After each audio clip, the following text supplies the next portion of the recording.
අපි කතා කරන්නේ 2013 පේපර් එක අගෝස්තු එළවලු පේපර් එක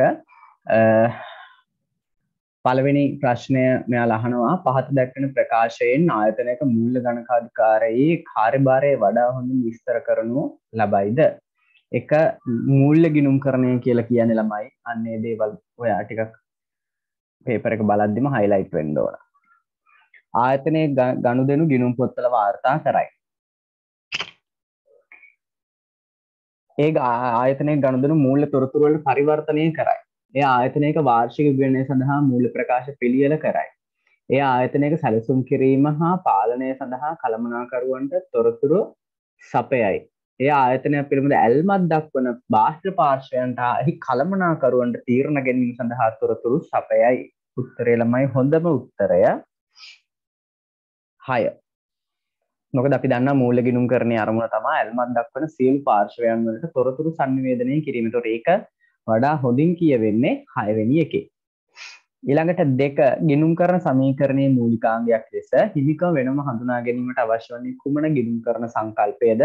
අපි දන්නවා ළමයි ව්‍යාපාරයේ අයිතිකාරයන්ගේ හිමිකම වෙනම හඳුනාගන්නේ ඒකක සංකල්පය මත ඉඳගෙන කියලා ගිණුම්කරණ සංකල්පය ගැන කතා කරද්දී ගිණුම්කරණ සමීකරණය ගැන කතා කරද්දී ඒකක සංකල්පයක් වෙනම උගන්වනවා. ඊට අමතරව ගිණුම් කරන සංකල්ප ගැන කතා කරද්දී මුලින්ම අපි සාමාන්‍යයෙන් පටන් ගන්න ඒකක සංකල්පයෙන්.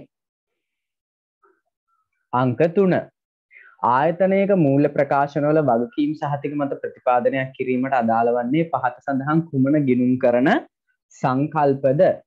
උපචිත සංකල්පය. තියෙන සංකල්ප ටික මොනවාද? ගැලපුම් සංකල්පය, ආරක්ෂණ සංකල්පය.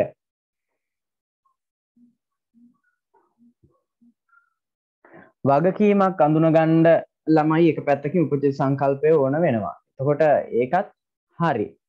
ඊළඟට ගැලපුම් සංකල්පත් වර්ෂයට අදාළ ආදායම් වියදම් ගලපද්දී මේ වාර්ෂික සහතික ප්‍රතිපාදන වියදම ගලපන්න වෙනවා. ආරක්ෂණ සංකල්පය මතදී ඕන වෙනවා මේ වගකීම් සහතික වෙන් කරද්දී ආරක්ෂණ සංකල්පයක් ළමයි අවශ්‍ය වෙනවා. එතකොට මෙතන A B C කියන සියල්ලම හරියනවා. සමහරක් වෙලාවට ළමයි එක සංකල්පයක් විතරක් නෙමෙයි යම් ගනුදෙනුවක් වාර්තා කිරීමට තියෙන්නේ. සංකල්ප කීපයක් තියෙනවා. දැන් මේක එහෙම ඇවිල්ලා තියෙන සංකල්ප කිහිපයකින් තමයි අපිට උත්තරේ දෙන්න උනේ. එතකොට උත්තරය 5. ඊළඟට 4. 2012 4 දින අමල් ඔහුගේ පෞද්ගලික ඉතුරුන් ලක්ෂ 5ක් හා ඔහුගේ මිලියන 2ක් වටිනා මෝටර රථය යොදවමින් ව්‍යාපාරයක් ආරම්භ කරන ලදී. පළමු මෙහෙයුම් මාසය තුලදී ව්‍යාපාරය ලක්ෂ 3ක භාණ්ඩ ණයට මිලදීගත් අතර පළමු මෙහෙයුම් මාසය තුලදී ව්‍යාපාරයේ ලක්ෂ 3ක භාණ්ඩ ණයට මිලදීගත් අතර එයින් 50000ක් වටිනා භාණ්ඩ දෝෂරහිත වීම නිසා ආපසු යවන ලදී. මෙම ගනුදෙනු සටහන් කිරීම භාවිතා කරනු ලබන මූලාශ්‍ර ලියවිලි වල අනුපිළිවෙල වන්නේ මොකක්ද කියලා අහනවා. ළමයි මුලින්ම එයාගේ පෞද්ගලික ඉතුරුම් ලක්ෂ 5ක් යොදවලා ඒ වගේම මිලියන 2ක මෝටර රථයක් යොදවමින් ව්‍යාපාරයක් ආරම්භ කෙරුවා කියලානේ කියන්නේ. එතකොට ළමයි ප්‍රාග්ධන යෙදවීමක් තියෙන්නේ. ඊට පස්සේ ණයට මිලදී අරගෙන තියෙනවා මාසයේ පළමු මෙහෙයුම් මාසය තුල ව්‍යාපාරය ලක්ෂ 3ක භාණ්ඩ ණයට මිලදීගත් අතර ඊට පස්සේ ඔන්න ණයට මිලදී ගැනීමක් තියෙනවා. ඒ කියන්නේ ණයට මිලදී ගත්තී කොහොමද ළමයි? ගැනුම් ඉන්වොයිසිය. ඊට පස්සේ ඒවා ආපහු යවලා තියෙනවා. ආපසු යවුම් සම්බන්ධව තියෙන ළමයි හරපත. එතකොට එහෙම ගැලපෙන උත්තරයකට තියෙන්නේ මොකද්ද? මේ පළවෙනි එක නේද? ඉන්වොයිසය හරපතයි තියෙන්නේ. අපිට පළවෙනි එක ටිකක් ප්‍රශ්නයක් තිබුණා නම් ඉන්වොයිසය හරපතයි කියලා ඊළඟට තියෙන්නේ අපේ පළවෙනි එකේ තුන්වෙනි එකෙත් තියෙනවා ළමයි ඉන්වොයිසය හරපතයි. එතකොට දැන් මේ පළවෙනි එක මොකද්ද? පෞද්ගලික ඉතුරුන් ලක්ෂ 5කුයි එයාගේ වටිනා මෝටර රථයකුයි යොදවමින් ව්‍යාපාරයක් ආරම්භ කළා. දැන් ළමයි ඔයාට මෙතනදී ගැටලුවක් එනවා. ව්‍යාපාරයට මුදල් ලැබීමක් වෙනවා. එතකොට මුදල් ලැබෙද්දී අපි ඉගෙන ගන්නවා ලදුපතේ තමයි සටහන් කරන්නේ. හැබැයි ඒක මෝටර රථයකුත් යොදවනවා. එතකොට මෝටර රථය යොදවද්දී මොකද්ද මූලාශ්‍ර ලේඛනය? මෝටර රථය යොදවීම මේ වාර්තා වෙන්න ළමයි පොදු ජර්නලේ. පොදු ජර්නලට අදාළ මූලාශ්‍ර ලේඛනේ ජර්නල් වවුචරේ. දැන් ළමයි ඒ දෙකම තෘප්තිමත් වෙන්න උත්තරයක් නැහැනේ. ලදුපතයි ජර්නලයි ඉන්වොයිසය හරපතයි කියලා පිළිවෙල තිබුණා අන්න හරි. නමුත් දැන් මේකේ අපි හොඳම එක තෝරගන්න ඕන. සාමාන්‍යයෙන් ළමයි අයිතිකරු මුදලින් හෝ එහෙම නැත්නම් වෙනත් වත්කමකින් හෝ ප්‍රාග්ධනයක් යොදවන ළමයි හොඳම ඒක මූලික පොතක වාර්තා වෙනවා ළමයි ජර්නල් එක කියන මූලික පොතේ. ඒකේ වාර්තා වෙලා තමයි තෙන්ට එන්නේ. ඒකට මෙතන ලදු පොත කියන එක තෝරගත්තොත් ඔයා වැරදි. මොකද එතකොට මෝල් රටේ දාන්න තැනක් නැහැ. හැබැයි ජර්නල් එක ගත්තොත් ඒ පොදු ජර්නල් එක ළමයි ලැබෙන මුදලක් දාන්න පුළුවන්. දානවා ස්ටාර් වත්කම් යොදවන එකක් දානවා. ඒකින්ද උත්තරය 1.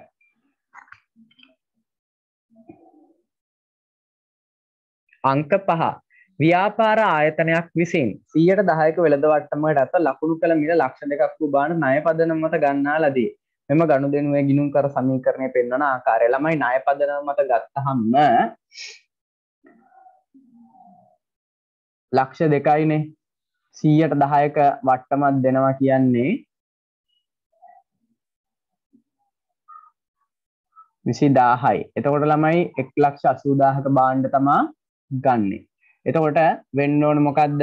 වත්කම් වැඩි වෙනවා 1,80,000කින් අය වගකීම් වැඩි වෙනවා 1,80,000කින් එච්චරයි. ඒ කියන්නේ පහට උත්තරය 1.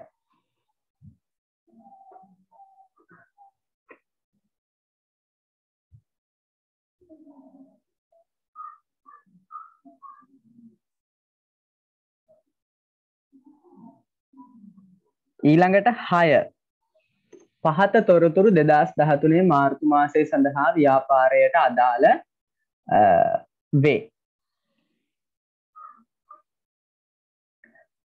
මුදලට විකුණලා තියෙනවා. එතකොට ලකුණු කළ මිල කියන්නේ භාණ්ඩේ ගහලා තියෙන මිලයි වට්ටමයි කියනවා. මෙහෙම කියනවා විකුණුම් දින සිට දින 15ක තුල ගෙවිය යුතු මුදල පිය වූ විට ණයගැතියන්ට 100%ක වට්ටමක් දෙනු ලැබේ. ව්‍යාපාරයේ වාර්තාවලට අනුව ණයගැති ශේෂ වලින් 50%ක් මෙම වට්ටම භාවිතා කරමින් පියවා ඇත. ණයගැතියන්ට දුන් වට්ටම් සටහන් කිරීමට නිවැරදි ජර්නල් සටහන දුන් වට්ටම් සටහන් කිරීමට අවශ්‍ය ළමයි දිත්ත සටහන වෙන්නේ දුන් වට්ටම් ගිණුම හර ණයගැති පාලන බැරනේ. එතකොට අපි ඉස්සල්ලා මේක තෝරලා ගමුකෝ.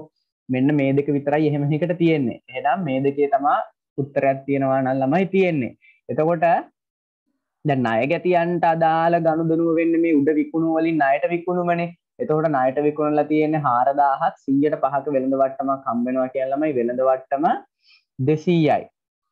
එතකොට ණයගැතිය අපිට අපි ණයට විකුණලා තියෙන ණයගැතියන්ට 3800කට.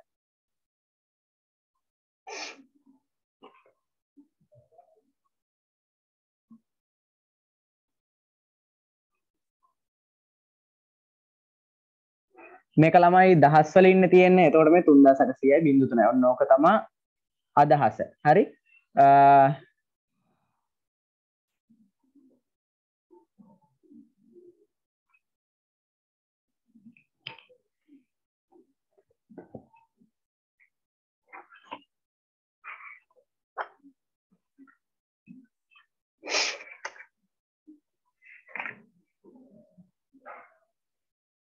හරි දැන් අපිට කියනවා මේ ණයගැතියන් ණය පියවද්දී 100%ක ළමයි මුදල් වට්ටමක් අපි යාලට දෙනවලු මේ ණයගැතියන්ගෙන් මේ මුදල් වට්ටම භාවිතා කරලා තියෙනවා කියනවා කී දෙනෙක්ද 150ක්ම භාවිතා කරලා තියෙනවාලු. එහෙනම් ළමයි අපෙන් ඉල්ලන්නේ දුන් වට්ටමනේ. එහෙනම් අපි දුන් වට්ටම හොයා ගන්න ඕන. දැන් ණයගැතියන්ගේ වටිනාකම 3800යි. මෙන්න ණයගැති වටිනාකම. නැත්තම් ණයට විකුණුම් වල අගය.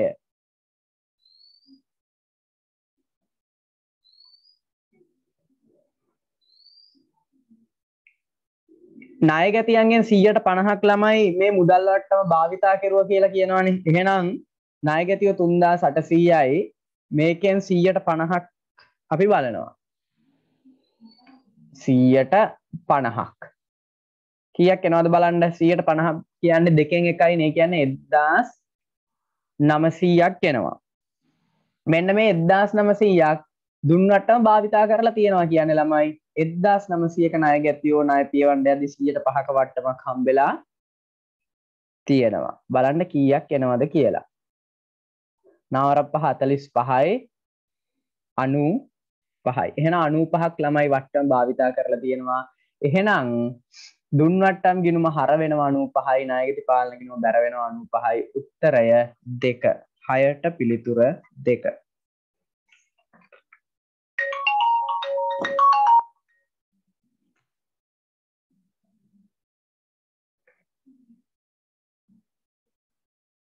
ඊළඟට 7 පහත සඳහන් කුමන ප්‍රකාශ ණයහිමි පාලන ගිණුමට අදාළව නිවැරදි වේද?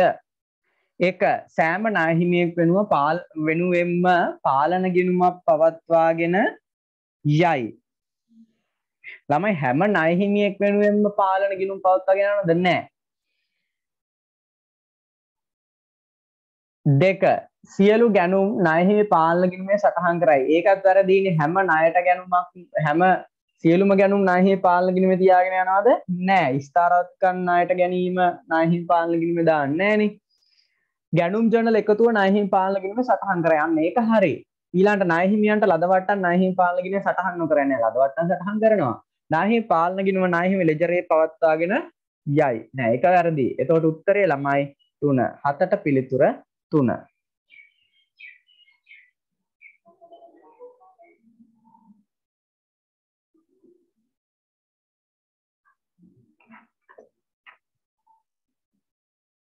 ඊළඟට 8 9 පිළිතුරු සැපයීමට ආයතනයක අදාළ පහත් තොරතුරු භාවිතා කරන්න කියලා අපිට කියනවා. 2013 මාර්තු වල රුපියල් 1000කුයි අය මෙතන තියෙන ළමයි 750 චෙක්පත් නිකුත් කිරීම 750යි පෙබරවාරි ඊට පස්සේ 900යි 600 ගානේ තියෙනවා. හරි. පෙබරවාරි මාසය තුලදී ගෙවීමට ඉදිරිපත් නොකළ චෙක්පත් මාර්තු මාසයේදී ගෙවීමට ඉදිරිපත් කර ඇත. ඉල්ලන්නේ 2013 2/28 කියන්නේ පෙබරවාරි අවසාන දවසට බැංකු ගිණුමේ සංශෝධිත ශේෂය කීයද කියලායි අපි මේ අහන්නේ. ළමයි අපි මේක හොයන්න මොකද කරන්න ඕන? කොතනින්ද ගාන පටන් ගන්න ඕන?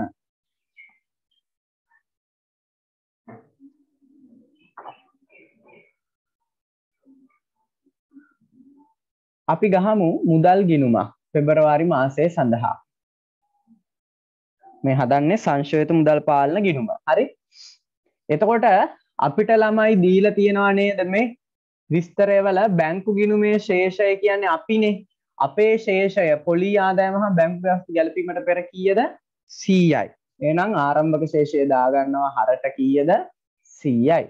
ඊට පස්සේ නොගැලපුණු දේවල් අපි ගලපනවා. දැන් බැංකු සැසඳුමට අදාළ නැත්නම් බැංකු ප්‍රකාශයට අදාළ දේවල් ටික දීලා තියෙනවා. චෙක් තැන්පතු උපලබ්ධ වීම, ඊළඟට ඉදිරිපත් කළ චෙක්පත්, බැංකුවට ඍජුවම ලද පොලි ආදායම කියන එක ළමයි සංශෝධිත මුදල් පාලන ගිණුමට යන්න ඕන එකක්. එහෙනම් ඔන්න හර කරනවා. ඊට පස්සේ ආය බැංකු ගාස්තු 5 බැර කරනවා. දැන් මේක විසඳන්න. 150 150යි 145යි. උත්තරය 8. සංශෝධිත ශේෂය ළමයි 1,45,000යි. ඊළාට 2013 3/31 දිනට ළමයි බැංකු ප්‍රකාශයේ ශේෂය කොපමණද කියලා අපෙන් අහනවා. ඒ කියන්නේ මෙන්න මේ කාලයට අදාළව 2013 3/31ට අදාළව බැංකු ප්‍රකාශයේ අවසාන ශේෂය කීයද කියලා අහනවා. එහෙනම් අපි මේකට ළමයි මෙහෙම කරමුකෝ. පොඩියට බැංකු ප්‍රකාශයක් පෝල් කරුවා නම් හරිනේ. බැංකු ප්‍රකාශයකින්ම මේක හොයාගන්න පුළුවන්. අමාරු නැහැ. දැන් ළමයි ආරම්භක ශේෂය දාන්න එපයි. බැංකු ප්‍රකාශයේ ආරම්භක ශේෂය හර බැර ශේෂය. කොහොම නෙන්නේ මේ බැංකු ප්‍රකාශය ආරම්භක ශේෂය විදිහට ගන්න ළමයි පෙර මාසයේ අවසාන ශේෂය. පෙර මාසයේ අවසාන ශේෂය 245යි නෙමෙයි. පෙබරවාරි මාසයේ අවසාන ශේෂය 245යි දැම්මා. හරි. දැන් ළමයි චෙක්පත් උපලබ්ධ වීම තුන්වෙනි මාසේ කීයද? 750යි. චෙක්පත් උපලබ්ධ වෙනවා කියන්නේ බැර වෙනවා 750යි. ඒ කියන්නේ මෙතන 245ට 750 එකතු වුනහම 995යි. ඊට පස්සේ ගෙවීමට ඉදිරිපත් වූ චෙක්පත් 600යිනේ. එහෙනම් 600ක් හර වෙනවා. 600ක් හර වෙනවා කියන්නේ 395ක් වෙනවා ශේෂය. ඒකත් හරි. ඊට පස්සේ බැංකු ගාස්තු 10යි. බැංකු ගාස්තු වෙන්නේ ළමයි ඒත් අඩු වෙනවා හර වෙනවා. එතකොට 385යි.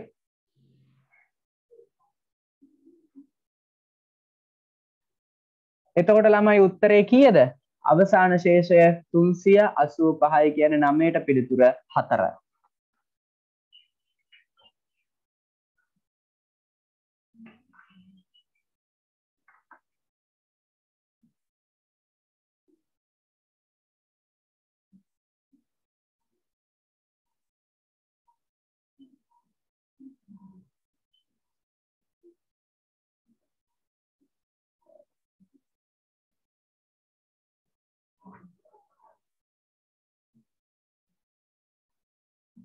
10 වෙනි එක මූල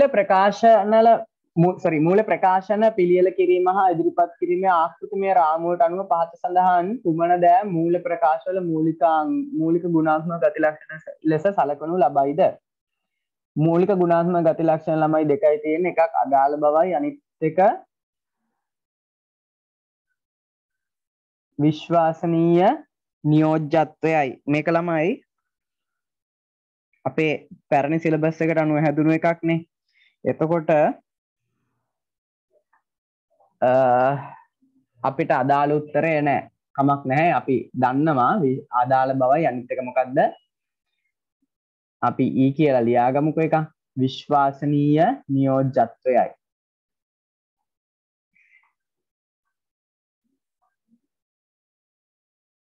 එතකොට උත්තරේ එන්න ඕන ඒ හා ඊ පමණි.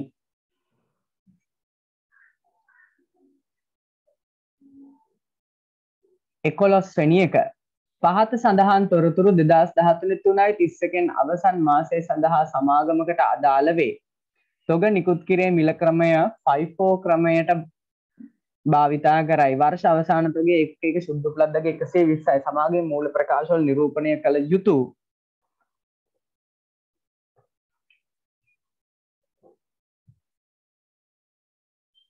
විකුණුම් පිරිවැයයි අගතොගේ අගයයි අපෙන් ඉල්ලනවා. හරි. අපි මේක මෙහෙම ගමුකෝ. FIFO ක්‍රමයටනේ යන්නේ. පෙර ඇතුළු පෙර පිට ක්‍රමය ගැන FIFO. ආරම්භයේ ඒකක 1000 තියෙනවා 100 ගානේ. ඊට පස්සේ අය ගන්නවා 15000 120 ගානේ, අය ගන්නවා 13000 140 ගානේ. විකුණන්නේ 8000යි නේ ළමයි. එතකොට අපි බලනවා 8000 මුලින්ම දෙන්න පුළුවන් රුපියල් 1000 ගානේ. sorry 100 ගානේ තියෙන තොගයෙන් ඒ කියන්නේ 1000ක් විකුත් කරන්න පුළුවන් රුපියල් 100 ගානේ. එතකොට ඒකේ විකුණුම් පිරිවැයනවා ලක්ෂයක්. ඊට පස්සේ 8000න් දැන් 1000ක් දුන්නනේ, තව 7000ක් ඕන. ඉතුරු 5000 දෙනවා ඊළඟට ගත්තු ගැනුමේ. ඒක දෙන්න වෙන්නේ 120 ගානේ. 120 ගානේ කියන්නේ ලක්ෂ 6ක් එන්නේ.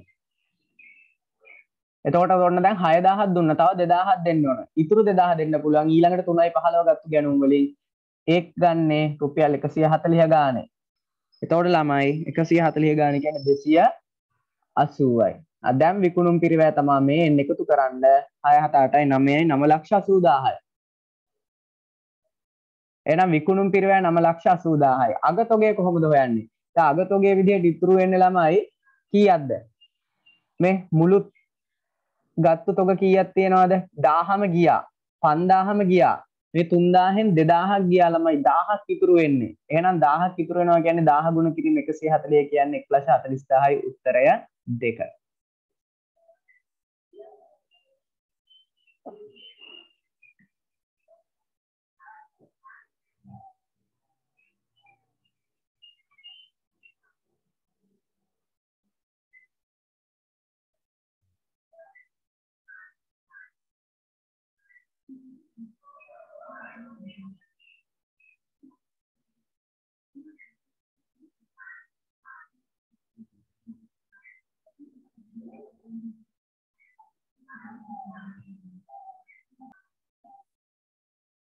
දොළහ සමාගම් විසින් 2012 10ක දෙන අවන්හලක් ඉදිකිරීම සඳහා ඉදමක් අත්පත් කර ගන්නා ලදී. මීට අදාළ පහත පිරිවැය දරන ලදී.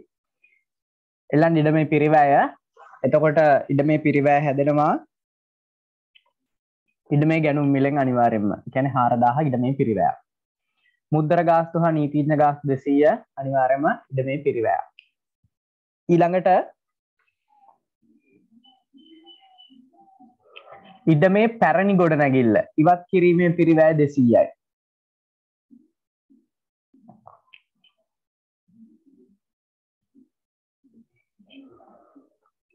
මොකද ළමයි කියන්නේ? පැරණි ගොඩනැගිල්ල ඉවත් කිරීමේ පිරිවැය අපි ගන්නවද නැද්ද මේ 12 මේ ප්‍රශ්නේ උත්තරේ විදිහට? ඔයාට මම මතක ඇති එක දවසක් මේ සම්බන්ධව කිව්වා මෙහෙම දෙයක් තමා මෙතන තියෙන්නේ කියලා. මොකද්ද?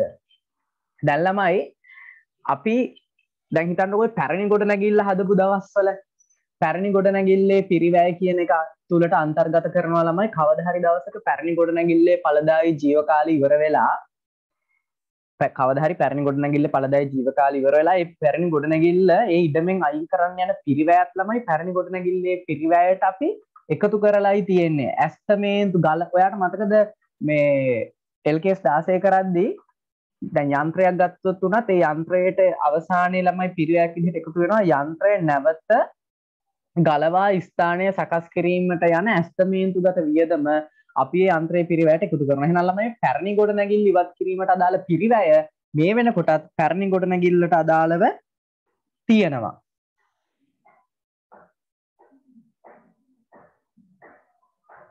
එතකොට දැන් මේ නව ගොඩනැගිල්ලට අදාළ පිරිවැයටත් මේ පැරණි ගොඩනැගිල්ල පිරිවැය එකතු කරොත් මොකද වෙන්නේ? ඩබල් කවුන්ට් විදිහට ළමයි එකතු වෙනවා. ඒක වැරදි. ඒ කියන්නේ මේ 200 ගන්න බෑ. ඊට පස්සේ ඉඩම සකස් කිරීමේ පිරිවැය 250 ගන්න ඕන. ඊට පස්සේ ඉඩමේ වාර්ෂික නඩත්තු පිරිවැයනවාද එන්නේ නැහැ. තව ඊළඟට කියනවා තවද පැරණි ගොඩනැගිලි ඉවත් කරනත් ද්‍රව්‍ය 50000ට ඉක්මනද යන්නේ ඒක අඩු වෙනවා 50කි. දැන් බලන්න පිරිවැය කීයද? 4400යි.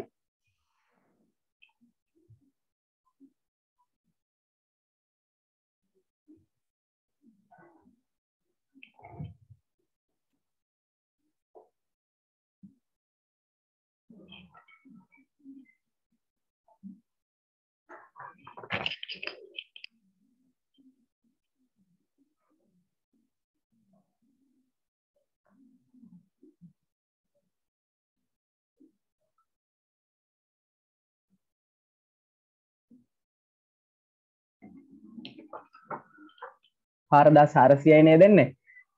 4200යි ඊට පස්සේ 4400යි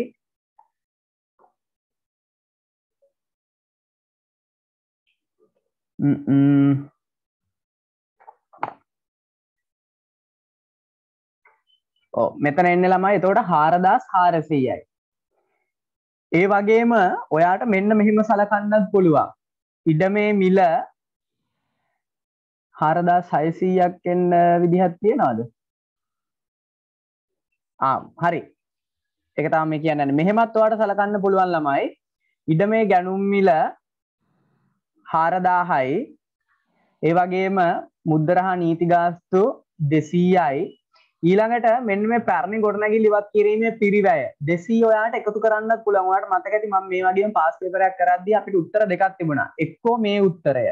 එක්කෝ මේ උත්තරය කියන්නේ එක්කෝ පැරණි ගොඩනැගිලි පැරණි වත්කමට අදාළව ගලවා ඉවත් කිරීමට යන පිරිවැය එකතු කරලා ගන්නත් පුළුවන්. එක්කෝ නැතුව ගන්නත් පුළුවන්. පැරණි වත්කමට අදාළ ගොඩනැගිලි ඉවත් කරන්නේ නැතුව ඒ ඉවත් කිරීමේ පිරිවැය ගත්තොත් ළමයි 200යි. ඊළඟට එකතු වෙනවා සකස් කිරීමේ පිරිවැය 250යි.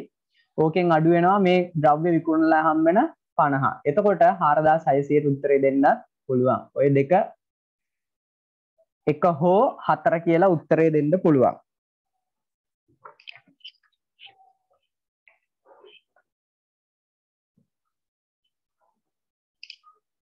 ඊළඟට 13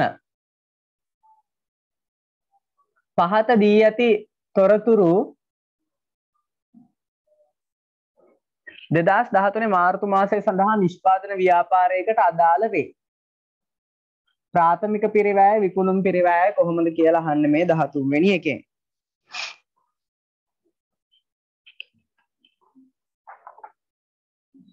හරි ප්‍රාථමික පිරිවැය හොයන ළමයි ඍජු ද්‍රව්‍ය පිරිවැය ඍජු ස්වයං පිරිවැය ඍජු වෙනත් පිරිවැය. දැන් මේකේ ප්‍රාථමික පිරිවැයට ළමයි නොනිමිත ඔගයත් නොනිමිත ඔගයත් ගලපනවා කියලා කියනවා. එතකොට එහෙනම් ඒ ටික එකතු තමයි ප්‍රාථමික පිරිවැය. එහෙනම් අපි හොයමු. ඍජු ද්‍රව්‍ය කියන්නේ මෙන්න පාරිභෝජනයක අමුද්‍රව්‍ය පිරිවැය දීලා තියෙනවා 300යි. එහෙනම් මේ ඍජු ද්‍රව්‍ය පිරිවැය. මේකට එකතු වෙනවා ඍජු ශ්‍රමය 200යි. sorry 200යි නෙමෙයි 300යි නේ. 300යි මේ තියෙන ළමයි කම්හල් ආයේ මොකද්ද මේ තියෙන්නේ පාරිභෝජනයක ඍජු ශ්‍රමය. මෙතන ටයිප් කරද්දි වැරදීමක් වෙලා තියෙනවා ළමයි. ඒ ටික අපි හදාගමු. නොනිමිත ඔග වැඩිවීම 300යි එක හරි. ඊළඟට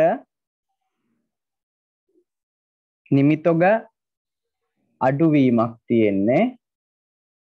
නිමිත ඔග අඩුවීම 100යි. ඊළඟට පාරිභෝජනය කළ ඍජු අමුද්‍රව්‍ය 300යි. ඒක හරි. ඍජු ශ්‍රමය 200යි. මෙතන නෙමෙයි ළමයි ඍජු ශ්‍රමය තියෙන්නේ. මෙන්න ඍජු ශ්‍රමය 200 එකත් හරි. කම්හල් පොදු කාර්ය 200යි. හරි. එතකොට ළමයි අපි දැන් ප්‍රාථමික පිරිවැය හොයද්දී අපාවිච්චි කළ අමුද්‍රව්‍ය තොගේ පිරිවැය තියෙනවා 300යි. ඍජු ශ්‍රමය ගන්නවා 200යි. ඍජු වෙනත් වියදම් නැහැ. ඊළාට නොනිමි තොගයේ වැඩිවීමක් තියෙන්නේ. ඒ කියන්නේ ළමයි ආරම්භක නොනිමි තොගයට වඩා අවසාන නොනිමි තොගය 300කින් වැඩි වෙලයි තියෙන්නේ. දැන් අපි නොනිමි තොගයත් ප්‍රාථමික පිරිවැයට අගය කරනවා නම් අනිවාර්යයෙන්ම ප්‍රාථමික පිරිවැය හොයද්දී නොනිමි තොගයේ වෙනස් වීම ගලපන්න ඕන. දැනට නොනිමි තොගයේ නැතුව මෙතන කීයක් එනවද? 500ක් එනවා. නම් නොනිමි තොගයේ වෙනස් වීම ගලපමු. කියන්නේ මේකේ ආරම්භයට වඩා අවසාන වෙද්දී 300කින් වැඩි වුණා කියලානේ. එතකොට ළමයි අපි නොනිමි තොගය ගලපන්නේ කොහොමද? හැමතිස්සෙම මුල නොනිමි තොගය එකතු කරලා අග නොනිමි තොගය අඩු කරනවා. මුල නොනිමි තොගය 100ක් කියලා හිතුවොත් ඊට වඩා 300කින් අග තොගය වැඩි වුණා කියන්නේ අග නොනිමි 400ක් වෙනවා. මෙන්න මේක විසඳන්න දැන් 5යි 1යි 6යි 6න් 4ක් ගියාම 2යි 200යි ප්‍රාථමික පිරිවැය. මම මේ උපකල්පිතකයක් මේ මුල නොනිමි තොගයට දාගත්තේ ඊට වඩා 300කින් වැඩි කරලා අග නොනිමි තොගය දැම්මා. එතකොට අමුතුවෙන් හිතන්න දෙයක් නෑ ළමයි. සාමාන්‍ය ගලපන විදිහට ඉලක්කම් ටික දාලා ගලපන්නයි තියෙන්නේ. ඊට පස්සේ එක හරි. ඊළඟට විකුණුම් පිරිවැය ඉල්ලනවා. දැන් මේනේ ප්‍රාථමික පිරිවැයනේ. විකුණුම් පිරිවැය හොයාගන්න නම් නිෂ්පාදන පිරිවැයට එනකන් එන්න ඕන. එතකොට ප්‍රාථමික පිරිවැයට කම්හල් පොදුකාර්ය පිරිවැය අපිට ගාණ දීලා දෙනවා 200ක්. එතකොට මුළු නිෂ්පාදන පිරිවැය එනවා ළමයි 400ක්. විකුණුම් පිරිවැය හොයන්නේ මුල නිමි තොගයට එකතු කරනවා නිෂ්පාදන පිරිවැය. අඩු කරනවා අග නිමි තොගය. එතකොට මුල නිමි තොගය ළමයි අපිට කම්හල් පොදුක නිෂ්පාදන පිරිවැය නම් දෙනවා 400යි. අපිට නිමි තොගය සම්බන්ධ කියන්නේ නිමි තොග අඩුවීම 100යි. ඒ කියන්නේ ආරම්භයේ තිබුණා නම් නිමි තොග 500ක් අවසන් වෙද්දී ඒක 100කින් අඩු වුණා කියන්නේ අග නිමි තොගය 400ක් වුණා කියන එකයි මේ කියන්නේ. එහෙනම් ළමයි බලන්න විකුණුම් පිරිවැය කීයක් එනවද කියලා 5යි 9යි 900යි 500යි. එහෙනම් උත්තරයට තියෙන්න ඕන ළමයි ප්‍රාථමික පිරිවැය ලක්ෂ 2යි විකුණුම් පිරිවැය 500යි කියන්නේ අංක 2යි උත්තරය.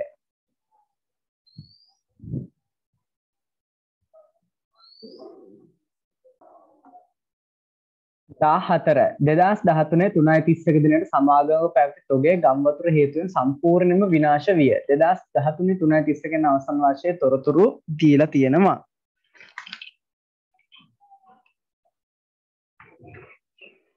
ආරම්භක තොගේ 1500යි, ගැනුම් 3500යි, ආපසයවම් 500යි, විකුණුම් 4800යි, විකුණුම් වියදම 600යි. පිරිවැය මත 120ක ලාභයක් පවත්වා ගැනීම ගන්න එක සමාගමේ ප්‍රතිපත්තිය. විනාශ වූ තොගය කොපමණද කියලා අහනවා ළමයි. මේකට විනාශ වූ තොගය හොයන්න ඉතින් අපිට ලේසි. මේ වෙළඳ ගිණුමක් හදාගත්තා නම් එතකොට වෙළඳ ගිණුමක උඩින්ම තියෙන විකුණුම් ඊට පස්සේ අඩු කරනවා විකුණුම් පිරිවැය. විකුණුම් පිරිවැය හොයද්දී මුල තොගය අවසානට තියෙන්නේ අග තොගය. එතකොට දැන් ආරම්භක තොගය 1500ක් ගානේ දෙනවා. ආපසු යවුන් තියෙනවා. ගැනුම් වලින් අපි ආපහු හරවලා යවනවා. ආපසු යවුන් තියෙනවා 500ක්. ගැනුම් දීලා තියෙනවා ඊට උඩින් 3500ක්. ඊට පස්සේ විකුණුම් දෙනවා 4800යි. විකුණුම් වියදම දෙනවා 600යි. දැන් ළමයි මෙතන අපිට ඇත්තටම විකුණුම් වියදම කියන එක අදාළ කරගන්න තැනක් තියෙනවද? විකුණුම් වියදම දාන්නේ මේ වෙළඳ කොටසේ නෙමෙයි ලාභාලාභ කොටසේනේ. බෙදා හැරීම වියදම් එතකොට විකුණුම් වියදම් කියන එක අපිට අදාළ නෑ ළමයි. මේක අපිට වැඩක් නැහැ. එහෙනම් මේ ටිකෙන් අපි ඉස්සල්ලාම ගන්න පුළුවන් දේවල් ගමු. මේකෙන් තමයි ගන්න වෙන්නේ කොහොමද? විකුණුම් පිරිවැය දලලාභය. දැන් අපිට මේක විසඳන්න හොඳම තැන දලලාභය හොයාගන්න එක. දලලාභය අපිට කියනවා විකුණුම් පිරිවැය මත 120යි කියලා. ඒකක් දීලා තියෙන්නේ බලන්න විකුණුම් පිරිවැය මත 120යි. 120යි කියන්නේ 5න් 1යිනේ. මේක කෙටි කරුවාම එතකොට 5න් 1ක් කියන්නේ පිරිවැය මත 5න් 1ක්. අපි ළඟ විකුණුම් පිරිවැය තියෙනවා නම් දලලාභය හොයන එක මහ ලොකු දෙයක් නෙමෙයි. නමුත් තියෙන්නේ විකුණුම් පිරිවැය නැහැ. විකුණුම් මිලයි තියෙන්නේ. එහෙනම් විකුණුම් මිලට මේ ප්‍රතිශතය පරිවර්තනය කරගත්තොත් ළමයි 5න් එක විකුණුම් මිලට බලද්දි 6න් එකක් වෙනවා. එහෙනම් 4800ට 6න් එකයි කියන්නේ 6 වරක් 6 36 6 වරක් 7 42යි 6 වරක් 8 48යි. ඒ කියන්නේ ළමයි දලලාභය අපිට ගන්න පුළුවන් 800ක්. ඒතකොට දලලාභය 800ක් වෙන්න නම් විකුණුම් පිරියා වෙන්න ඕන 4000ක්. හරිනේ. විකුණුම් පිරිවැය 4000ක් වෙන්න නම් ළමයි අගතොගේ තියෙන්න ඕන ගාන ටිකක් බලමු. මෙතන එනවා 5යි 5යි 10යි 3යි 4යි 5යි 5000යි. ඒකට මෙතන එනවා 4500යි. 4500න් අගතොගේ අඩු වුණාම විකුණුම් පිරිවැය එන්න ඕන නම් ළමයි දැන් මේ අගතොගේනේ විනාශ වෙලා තියෙන්නේ. එතකොට අගතොගේ අපිට හොයන්න පුළුවන් කීයයිද 500යි. එහෙනම් මේ අගතොගේ 500යි. එහෙනම් මේක තමයි විනාශ වෙලා තියෙන්නේ. එහෙනම් විනාශ වූ තොගේ වටිනාකම ලක්ෂ 5යි.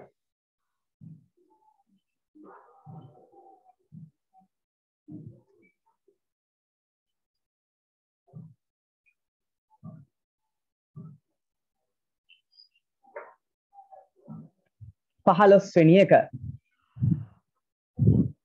හවුල්කරුවෙකු විසින් ලබා දෙන ණය සම්බන්ධයෙන් පහත කුමන ප්‍රකාශ නිවැරදිද? ඒ වෙනත් ආකාරයකට එක්ව නොමිති අවස්ථාවක වාර්ෂික 115ක පොලියක් හවුල්කරු හිමිකම් ලබයි. ඒක හරි. ණය මුදල හවුල් ව්‍යාපාරයේ හිමිකමේ කොටසක් ලෙස සලකයි වැරදි. ඒක ණයක් විදිහට සලකන්නේ වගකීමක් විදිහට. හවුල්කරුන්ට ලාභාලාභ විසර්ජනයේදී ණය පොලී ගලපනු ලබයි. ලාභාලාභ විසර්ජනයෙන් ගිණුමට ළමයි ණය පොලී අපි දාන්නේ නැහැ. එතකොට උත්තරය ඒ පමණි කියන්නේ 1.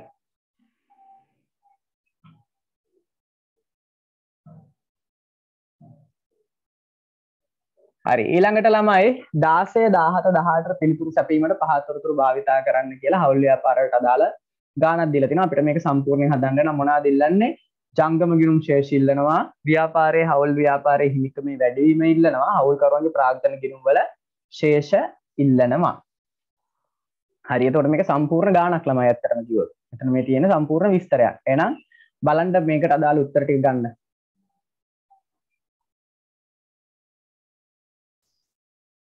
හරි. බාණුක හේමක පිළිවෙලින් 4,50,000ක 7,50,000ක පරාග්ධනය ආයෝජනය කරමින් හවුල් ව්‍යාපාරය 2012 4.1 ආරම්භ කරන ලදී. ඒතකොට ළමයි ප්‍රාග්ධන විදිහට යොදවද්දී 4,50,000යි බාණුකගේ හේමකගේ 7,50,000යි. මේ වර්ෂයේ මුල යොදවන්නේ. ඊට පස්සේ එකඟතා දීලා තියෙනවා. 2013 3.31 අවසන් වර්ෂය තුළ හවුල් ව්‍යාපාරයේ 2400ක ලාභයක් ලැබී. එතකොට අපිට විසර්ජනයක් ඕනනේ. විසර්ජනය රූල් කරන්නේ නැතුව නිකන් සුද්ධ ලාභය දාගන්නවා. කීයද? 2400යි. එතකොට ඒක හරි. ඊට පස්සේ වර්ෂ අවසාන දවසේ ශානක කියන කෙනෙක් බඳවගෙන තියෙනවා. ඔහු විසින් ප්‍රාග්ධාංශ 2000ක් ගේනවා. එතකොට ළමයි 2000ක් ගෙනෙද්දී වර්ෂ අවසාන දවසට ඒත් මුදල් හර ප්‍රාග්ධන ගිණුම බැර ගෙවෙන්නේ 2000යි. මෙදින හවුල් ව්‍යාපාරයේ කීර්ති නාමයේ ලක්ෂ 8කට ඇස්තමේන්තු කරනවා. එහෙනම් ළමයි කීර්ති නාමයේ ප්‍රාග්ධන ගිණුම් හරහා අපි ගලපලා පෙන්වන්න ඕන. එතකොට කීර්ති නාමයේ ප්‍රාග්ධන ගිණුම් හරහා ගලපද්දී පැරණි හවුල්කරුවන්ට බැර නව හවුල්කරුවන්ට හර වෙනවා. එහෙනම් කීර්ති නාමය කීයක්ද තියෙන්නේ? ලක්ෂ 8යි. ලක්ෂ 8 සමසමවනේ මෙයා ලාභ බෙදාගෙන. එහෙනම් ලක්ෂ 4යි. මෙයාටත් ලක්ෂ 4 ගානේ බැර වෙනවා. ප්‍රාග්ධන ගිණුම් හර වෙනවා. නව අනුපාතයට නව අනුපාතයේ 2ට 2ට 1යි කියලා ගානේ කියනවනේ. එතකොට ළමයි ලක්ෂ 8 2ට 2ට 1ට බෙදුවම 3,20,000ක් එනවා. මෙයාටත් 3,20,000ක් එනවා. මෙයාට එනවා 1,60,000ක්.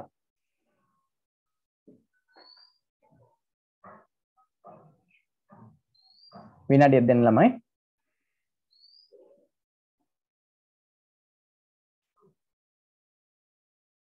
ළමයි ඊට පස්සේ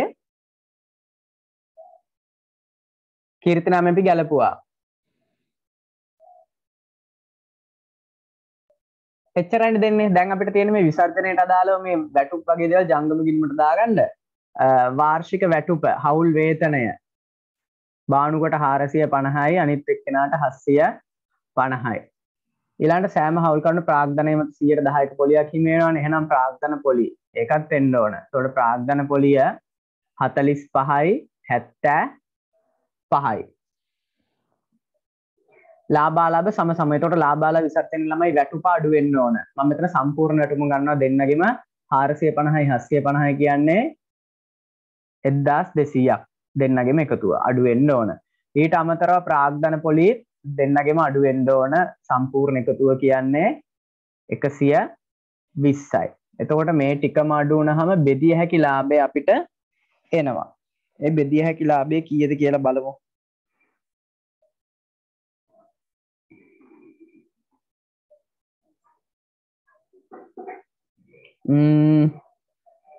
දෙදස් 400න් අඩු කරන්න ඕන 1200යි අය 120යි. එතකොට බෙදිය හැකි ලාභය වෙනවා 1080ක්. මෙන්න මේ 1080 සම සමව බෙදනවා. එහෙනම් 1080 සම සමව බෙදනවා කියන්නේ 540 ගාන එනවා එක්කෙනාට ලාභ. එහෙනම් ලාභ කොටස් 540යි 540ක් විදිහට බෙදලා යනවා. එහෙනම් දැන් අපෙන් ඉල්ලන්නේ මොකද්ද? ජංගම ගිණුම් වල අවසාන ශේෂයන්. එහෙනම් එකතු කරන්න මේ ටික 450යි 45යි 540 එකතු කරන 1035ක් එනවා.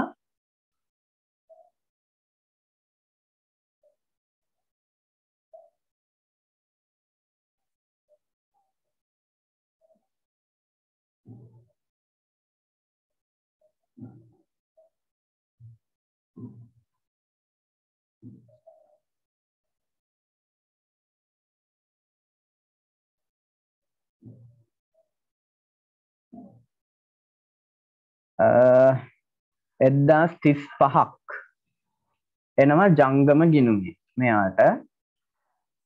ඊට පස්සේ 750යි 75යි 540 එකතු කරන 1365යි. එහෙම ශේෂයක් නැහැනේ. 2013 331කට ජංගම ගිණුම් ශේෂය. කොයි හරියෙන්ද අපිට ඒක වැරදුනේ? වැටුප 4,50,000 හරි. ඊළඟට ජංගම ගිණුමේ 7,50,000ක වැටුපත් හරි. ඊළඟට ප්‍රාග්ධන පොලිය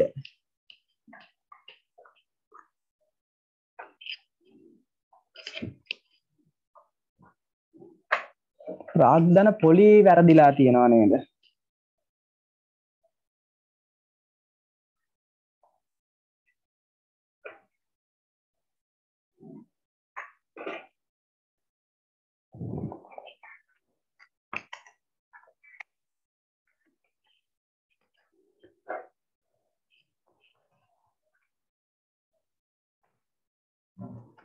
හරිය ළමයි ඉතින් මට මෙන්න මෙතන මේ බලන්නකෝ.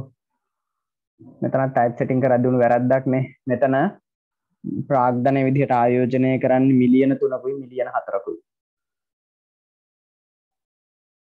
මිලියන 3කුයි මිලියන 4කුයි. එතකොට මෙතන ප්‍රාග්ධනයේ විදිහට ලියවෙන්නේ 3000යි 4000යි.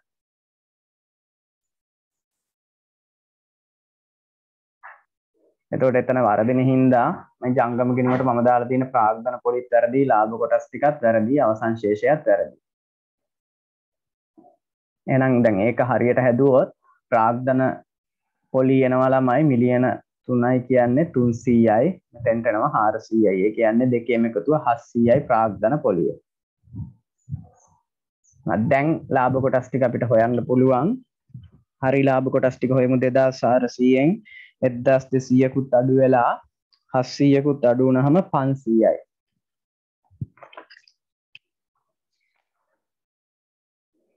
එතකොට මේ 500 තමා සම සමව බෙදලා දාන්නේ දෙන්න අතර. ඒ කියන්නේ 250යි. මෙයාටත් එනවා 250යි. ඒ ගානේ. එතකොට ළමයි මෙතෙන්ට එනවා ජංගම ගිණුම් ශේෂ. මෙයාට එනවා මිලියනයක්. මෙයාට එනවා 1400ක්. එතකොට උත්තරය 4. ඊළඟට 17 හවුල් ව්‍යාපාර හිමිකමේ වැඩිවීම කොපමණද කියලා අහනවා. අපි ඊට කලින් ළමයි ප්‍රාග්ධන ගිණුම් වල ශේෂයන් හොයාගෙන ඉමුකෝ. ප්‍රාග්ධන ගිණුම් වල ශේෂයන් ගනිද්දී මේ ටික අපි එකතු කරුවා නම් හරි 3000යි 3400යි 3400න් 320ක් ගියාම 3080ක් එනවා බානුකගේ. ඊට පස්සේ අනිත් එක්කෙනාගේ 4400යි 4400න් 320ක් ගියාම 4080ක් එනවා. අවසාන එක්කෙනාගේ 2000යි 160ක් ගියාම 1840ක් එනවා. පහතට ගෙන යන ශේෂය. හරි. ඔන්න ඔය ටික තමයි දැන් අපි දාන්න ඕන. ප්‍රාග්ධන ගිණුම් වල ශේෂ 3080යි බානුකගේ හේනුකගේ 4080යි අනිත් එකනාගේ 1840 කියන්නේ 18ට උත්තරය 1. ඊළඟට ඉල්ලන්නේ 2013 3:31 දිනට හවුල් ව්‍යාපාර හිමිකමේ වැඩිවීම කොපමණද? ඒ කියන්නේ ආරම්භක තිබුණු හිමිකමට වඩා අවසාන හිමිකම කොච්චරකින් වැඩි වුණාද කියලානේ මේ අහන්නේ. එතකොට ළමයි ඒක අපිට හොයන්න පුළුවන්. දැන් හිමිකමේ වැඩිවීම විදිහට ගන්න වෙන්නේ ළමයි. දැන් බානුකගේ ජංගම ගිණුමේ තිබුණේ 0යිනේ වර්ෂ ආරම්භ වෙද්දී ඒක රුපියල් 1000කින් වැඩි වුණා. එහෙනම් ළමයි හිමිකමේ වැඩිවීම අපිට හොයන්න පුළුවන් මෙහෙම. හිමිකමේ වැඩිවීම ආරම්භක ජංගම ගිණුමේ ශේෂයක් තිබුණ නෑ බානුකගේ. එහෙනම් බානුකගේ ජංගම ගිණුමේ වැඩිවීම ජංගම ගිණුමේ ශේෂය වැඩි වෙලා තියෙනවා මිලියනයකින්. ඒ කියන්නේ 1000කින්. ඊළඟට හේනුකගේ ජංගම ගිණුමේ ආරම්භක ශේෂයක් තිබුණේ ඒක වර්ෂාව සංවේදී ළමයි වැඩි වෙනවා කීයකින් 2400කින්. ඊළඟට අය ළමයි ප්‍රාග්ධන ගිණුම් ශේෂ දැන් ජංගම ගිණුම් ශේෂ වැඩිවීම හරිනේ ආරම්භයේ බිඳුව අවසන් වෙද්දී මෙච්චරක් තිබුණා. ඊළඟට ප්‍රාග්ධන ගිණුම් වල ශේෂයන් වැඩිවීම බලමු. ප්‍රාග්ධන ගිණුම් වල වැඩිවීම. ප්‍රාග්ධන ගිණුම් වල අවසන් ශේෂයන් කීයක් තියෙනවද බලන්න. 3080යි ඊට පස්සේ හේනුකගේ 4080යි ඊළඟට ශානුකගේ 1840යි. මුළු අගේ තියෙනවා ළමයි 9000ක්. ඒ කියන්නේ අවසාන හිමිකමේ අවසාන ප්‍රාග්ධන ගිණුම් වල ශේෂයන් ටික එකට එකතු කරලා ගත්තොත් තියෙනවා ළමයි 9000ක්. එතකොට මේ 9000 වර්ෂ අවසන් ශේෂයනේ. මේකෙන් වර්ෂයේ මුල ළමයි 7000ක් තියෙනවනේ මේ දෙන්නගේ යොදවන මුදල ආරම්භයේ තියෙන 7000නේ. එතකොට ඒ 9000න් 7000 අඩු කරුවම අපිට එනවා වර්ෂයේ වැඩිවීම. කීයක්ද ප්‍රාග්ධන ගිණුම් වල වැඩිවීම 2000යි. එහෙනම් මෙන්න මුළු හිමිකමේ වැඩිවීම වෙනවා 4400යි. උත්තරය 5.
ඊළඟට 19 කොටස් නිකුතුවකදී සියලු හිමිකම් දැනට සිටින කොටස්කරුවන් විසින් භාවිතා කළේ නම් සමාගයේ වත්කම් හා හිමිකම් වල වටිනාකමට ඇතිවන බලපෑම කුමක්ද?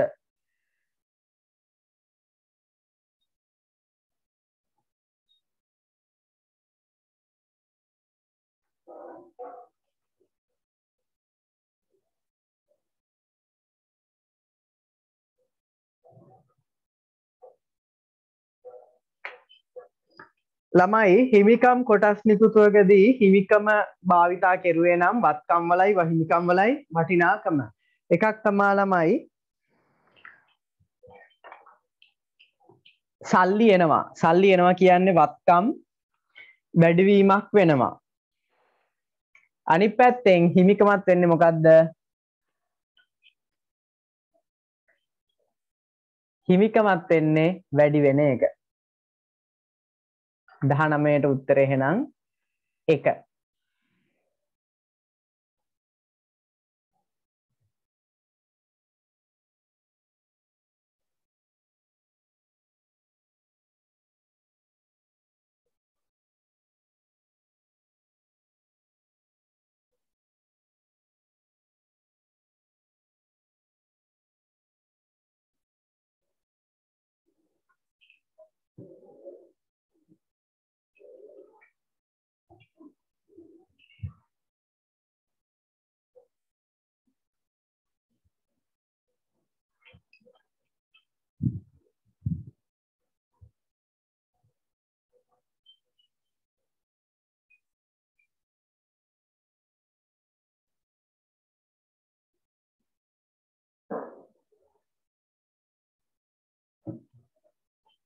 1.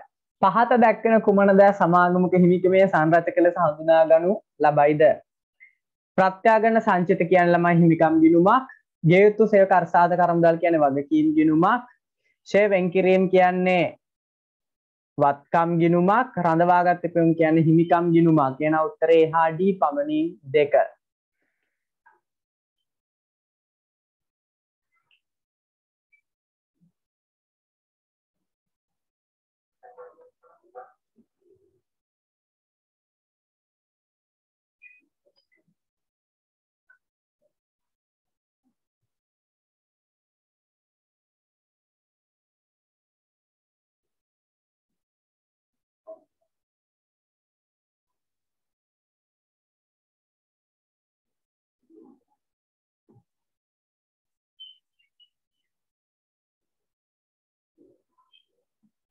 විසියක මෙහෙයුම් කටයුතු වලින් ලද මුදල් ප්‍රවාහය ඉල්ලනවා. වර්ෂයේ ලාභය දීලා තියෙනවා 850යි. එකතු කරනවා ෂෙයා අඩු වෙලා හින්දා 120යි. එතකොට එනවා 970යි. ගොඩනැගිලි විකිණීමේ ලාභය මේ ලාභය තුළ තියෙනවා මුදල් ප්‍රවාහ නොවන ලාභයක්. එහෙනම් මොකද කරන්නේ 50 අයින් කරන්න ඕනේ. එතකොට එනවා 920යි. ඊට පස්සේ තොග වැඩිවීම මෙන්න මේ දෙක ගලපන්න ඕන. කාරක ප්‍රාග්ධනය තොග වැඩිවීම සලකන්නේ මුදල් ප්‍රවාහ එළියට ගිය විදිහට. ඒ කියන්නේ ඍණ. එතකොට 900යි.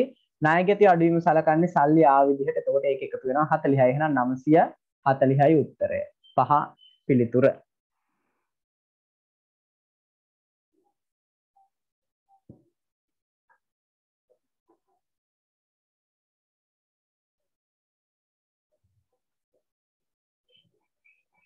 විසිදෙක පහත සඳහන් කුමන සිද්ධීන් සමාගමක මූල්‍ය ප්‍රකාශවල වගකීම් සඳහා ප්‍රතිපාදනයක් හඳුනා ගැනීමට තුඩු දේද? ඒ දෝෂ සහිත අයිතම අලුත් වැඩියා කිරීමේ වසරක වගකීම් සහතිකයක් සහිතව භාණ්ඩ විකිණීම.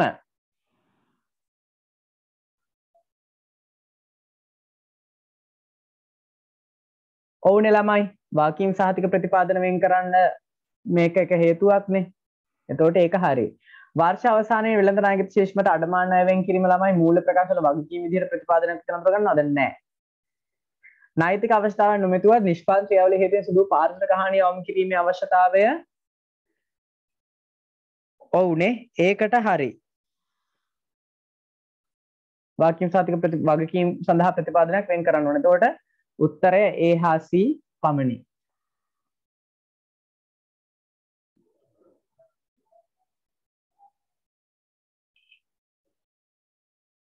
23 සීමිත නන්දන පොදු සමාගමේ 2013 3:30 අවසන් වර්ෂය සඳහා මූල්‍ය ප්‍රකාශන අධ්‍යක්ෂකවරු විසින් 2013 5:30 දින අනුමත කරන ලදී. සමාගයේ වාර්ෂික මහ සභාව රැස්වීම 2013 6:15 දින. ඒව අපිට වැඩක් නැහැ ළමයි අනුමත කරපු දවසනේ ඇත්තටම ඕන. එතකොට ඉල්ලන්නේ මොකද්ද?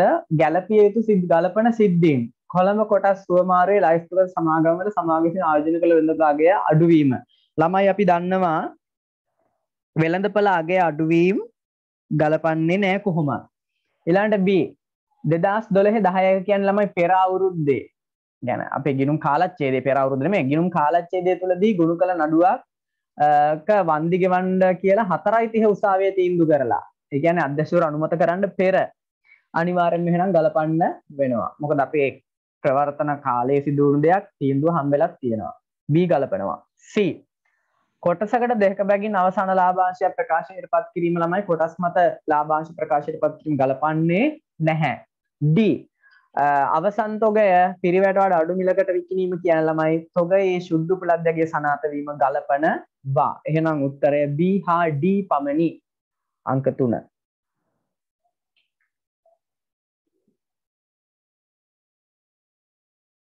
විසිහතර වෙළඳ ව්‍යාපාරයක යෙදෙන සමාගමක ජංගම අනුපාතය 3ට 1ක් වේ. සමාගමේ පහත කුමන ගනුදෙනුව මෙම අනුපාතය අඩුවීමට බලපාන ලබයිද මේ ක්‍රමය හදලම් බැලුවා නම් ගොඩක් හොඳයි.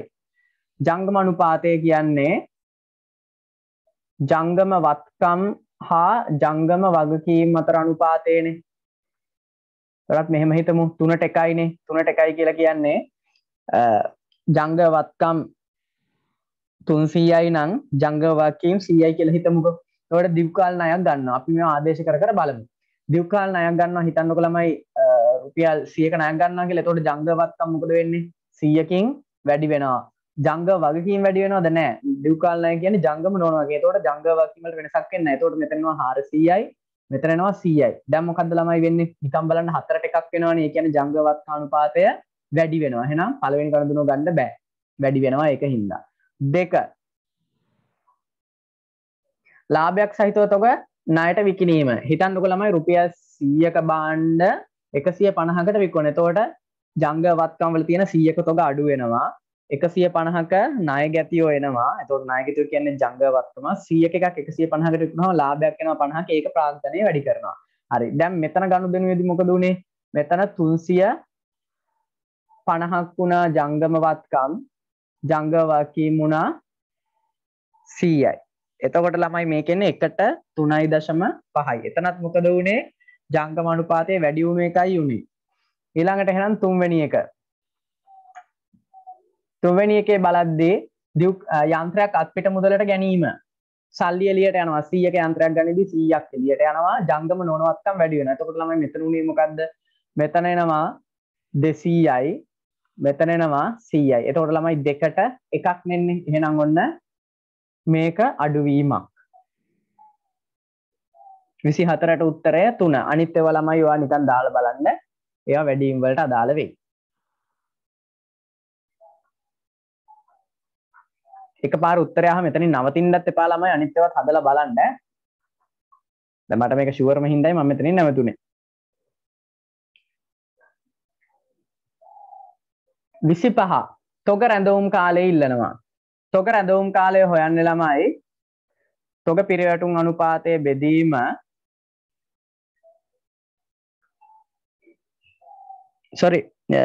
තොග රැඳවුම් කාලය හොයන්නේ 365. අපිට කියන්නේ දින 360ක් විදිහට උපකල්පනය කරන්න කියලා 365 විදිහට තොග පිරිවැටුම් අනුපාතය.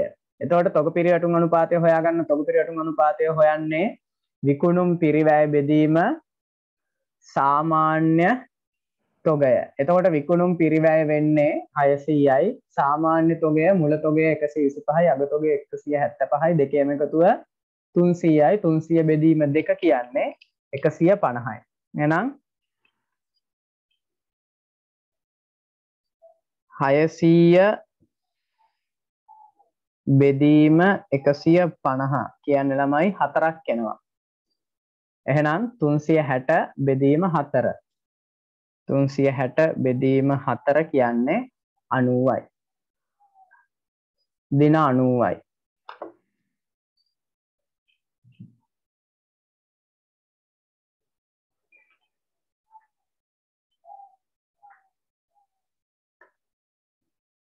විසිහය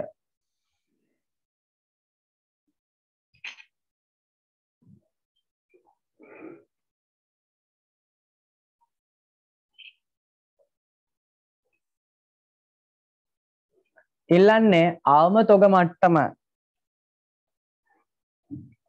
අවම තොග මට්ටම හොයන සූත්‍රය. ඉතින් අපි දැන් දැනගන්න ඕන. අවම තොග මට්ටම සමානයි මොකද්ද? යලි ඇනවුම් මට්ටමෙන් අපි අඩු කරනවා සාමාන්‍ය පරිභෝජනය ගුණ කිරීම සාමාන්‍ය ඇනවුම් කාලය. එතකොට යලි ඇනවුම් මට්ටම හොයන්නේ කොහොමද? යලි ඇනවුම් මට්ටම හොයන්නේ උපරිම පරිභෝජනය ගුණ කිරීම උපරිම ඇනවුම් කාලය. එතකොට උපරිම පරිභෝජනය 600යි උපරිම ඇනවුම් කාලය සති 6. එහෙනම් 600 ගුණ කිරීම සති 6. කින් අඩු කරන සාමාන්‍ය පරිභෝජනය. සාමාන්‍ය පරිභෝජනය හොයන්න ළමයි උපරිම පරිභෝජන එකතු කිරීම අවම පරිභෝජනයේ බෙදීම දෙක උපරිම පරිභෝජනය 600යි අවම පරිභෝජනය 200 800යි බෙදීම දෙක කියන්නේ 400ක්. එහෙනම් සාමාන්‍ය පරිභෝජනය 400යි. සාමාන්‍ය නුම් කාලයත් එහෙමයි හොයන්නේ 6 ධන 3 කියන්නේ 9යි 9 බෙදීම දෙක කියන්නේ 4.5යි. මෙන්න මේක විසඳන්න. එතකොට ළමයි 3600යි 1800යි කියන්නේ 1800යි.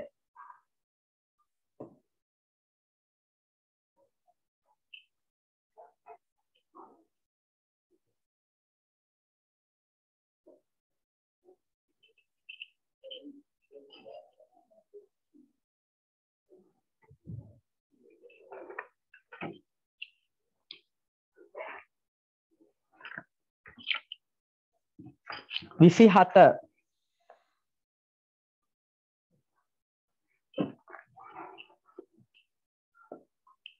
සමාගමක් විසින් නිපදවන භාණ්ඩ ඒකකයකට අදාළ පහත තොරතුරු සපයා ඇත.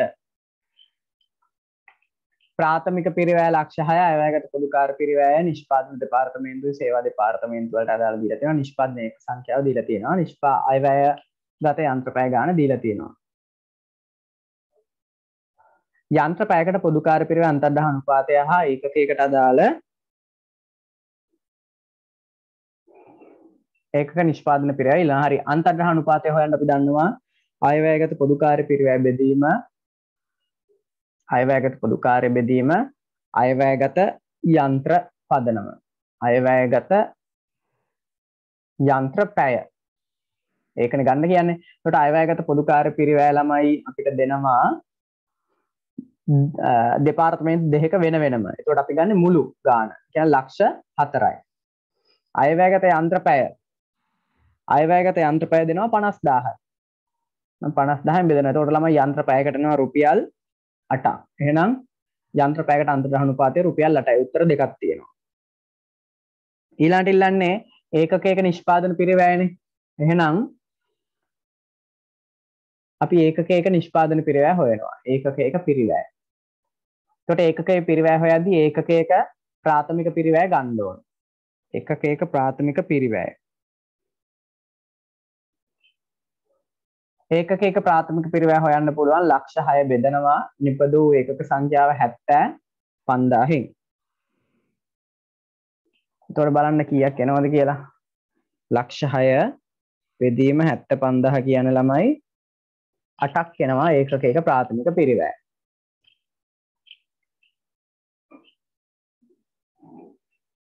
ඊළඟට ඒකකයක නිෂ්පාදන පොදු කාර්ය පිරිවැය ගත්තා නම් වැඩේ හරිනේ. ඒකකයක නිෂ්පාදන පොදු කාර්ය.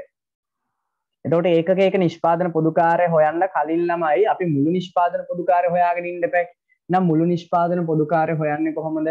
ඒකට තමයි අන්තර්දහ අනුපාතයක් තියෙන්නේ. පැයකට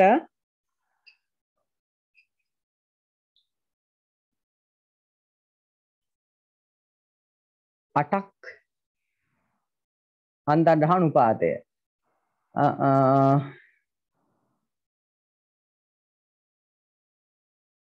හරි මේ බලන්නකො ළමයි. නිෂ්පාදන ඒකක සංඛ්‍යාව කීයක් තියෙනවද?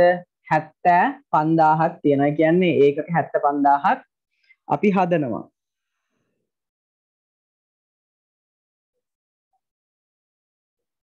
ඒ ඒකක 75000ක් හදන්න ඒකකයකට යන්ත්‍ර පැය කීයක් යනවද? 5ක් යනවා. යන්ත්‍ර පැය යනවා 5ක්. ඒකක 75000ක් හදනවා. එතකොට එච්චර දුරට යන්න ඕනේ නෑ ළමයි. මෙහෙම හිතන්නකෝ. අයියෝ මේ මොකද්ද කරන්නේ? ඒකකයක් හදන්න යන්ත්‍රපය කීයක් යනවද? 5ක් යනවා. ඒකකයකට රුපියල් කීයක් වැය වෙනවද? අන්තර්ග්‍රහ අනුපාතයෙන් කියන්නේ ඒක. පැයකට රුපියල් 8ක් වැය වෙනවා. එහෙනම් ඒකකයක් හදන්න පැය 5ක් යනවනම් ඒ පැයකට රුපියල් 8ක් වැය වෙනවා නම් ළමයි 40යි නිෂ්පාදන පොදුකාරය ඒකකයකට අදාළව. එහෙනම් මුළු ගාණ කීයද? ඒකකයකට අදාළ නිෂ්පාදන පිරිවැය 48යි. උත්තරය 5.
ඊළඟට ප්‍රශ්නාංක 28 හා 29ට පිළිතුරු සැපීමට පහත් තොරතුරු භාවිතා කරන්න.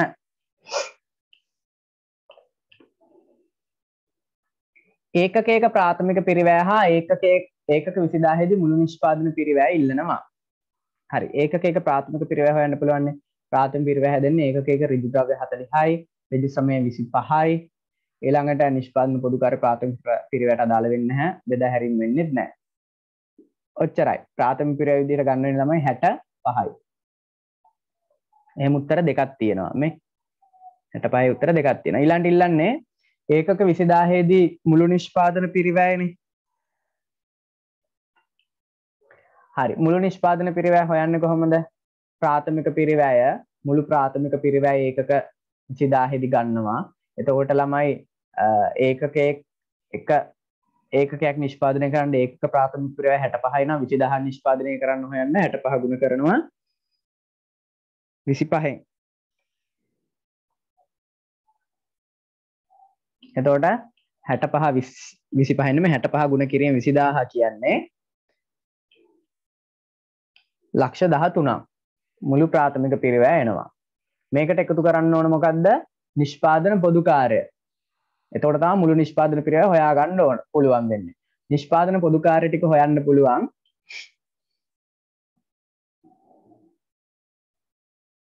එතනත් ළමයි නිෂ්පාදන පොදුකාරය විචල්්‍ය විදිහට දෙනවනේ. එතකොට අපි මේ විචල්්‍ය ටික ඉස්සල්ලාම ගන්නවා. විචල්්‍ය නිෂ්පාදන පොදුකාරය දෙනවා 20යි. විකිණීමේ හා බෙදා හැරීමේ පොදුකාරය ළමයි නිෂ්පාදන පිරිවැයට අයිති දෙයක් නෙමෙයි. එතකොට ඒක ගන්න නැහැ. මේක ගත්තා මේක ගන්නෙ නැහැ. ඊළඟට වාර්ෂික ස්ථාවර පිරිවැයවල දෙනවා නිෂ්පාදන පොදුකාරය ලක්ෂ 2යි. එහෙනම් ස්ථාවර නිෂ්පාදන පොදුකාරය දෙනවා ලක්ෂ 2යි. විචල්්‍ය නිෂ්පාදන පොදුකාරය වලට අදාළව ළමයි අපි හොයාගමු වර්ෂයට අදාළ මුළු විචල්්‍ය නිෂ්පාදන පොදුකාරය වියදම. එතකොට 20000 ගුණ කිරීම 20 කියන්නේ ලක්ෂ 4ක් එනවා. එතකොට ලක්ෂ 19 අපිට උත්තරේ විදිහට එනවා උත්තරය 2. නිෂ්පාදන මෙතන වෙලා තිබුණේ නිෂ්පාදන පොදුකාරය කියන වියදම විචල්්‍ය නිෂ්පාදන ස්ථාවර නිෂ්පාදන පොදුකාරය විදිහට කොටස් දෙකකට කැඩිලා තිබුණා. ඒක අපි එකට එකතු කරපු එකයි කරුවේ.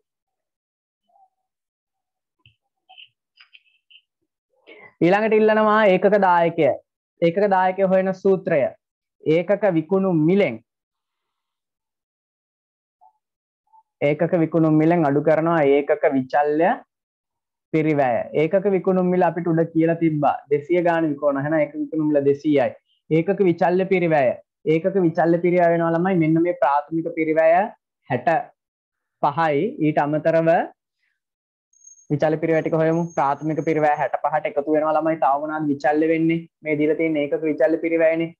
නිෂ්පාදන පොදුකාරය 20 එකතු වෙනවා. විකුණුම් බෙදා හැරීම් 15ත් විචල්්‍ය පිරිවැයට එකතු වෙනවා. එතකොට ළමයි 200න් අඩු වෙන්න ඕන 65යි 15යි 80යි 100යි. එතකොට 10 එනවා ළමයි 100ක්.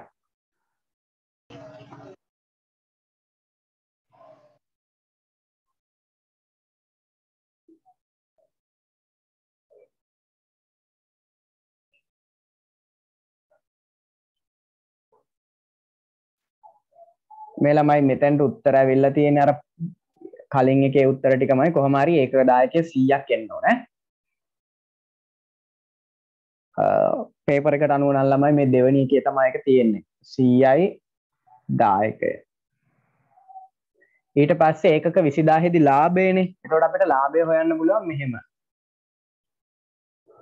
මුළු 10කයෙන් මුළු ස්ථාවර පිරිවැය අඩු කරුවම එන්නේ ලාභය. මුළු 10කේ හොයන්න පුළුවන් ඒකක 10කේ 100යි නම් මුළු 10කේ හොයන්න අපි ගුණ කරනවා ඒක 200. මොකද ඒකක 200 දී ලාභයයි ඉල්ලන්නේ. එතකොට ළමයි එනවා 20000යි.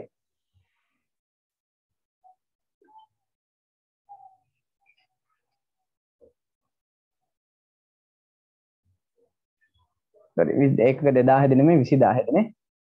එතකොට මෙන්න එනවා ළමයි මිලියන 2යි. මේකෙන් අඩු කරනවා FC. FC අපි ළඟ තියෙනවා මේ කලින් එකේ අපි හොයාගත්තානේ. ලක්ෂ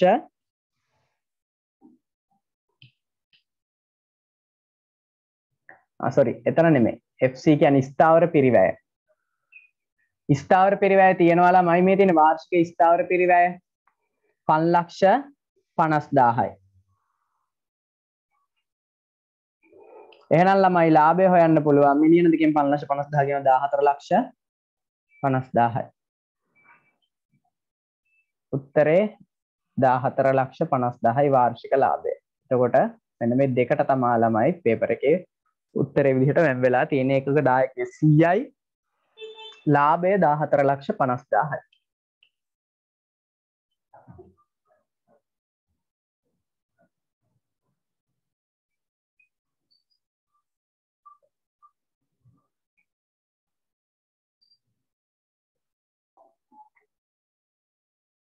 අනෙකුත් සාධක ස්ථාවර තිබියදී විකුණුම් මිලෙහි අඩුවීමක් ස්ථාවර පිරිවෙහි වැඩිවීමක් සිදු වන විට පහත කුමන ප්‍රකාශ නිවැරදි වේද?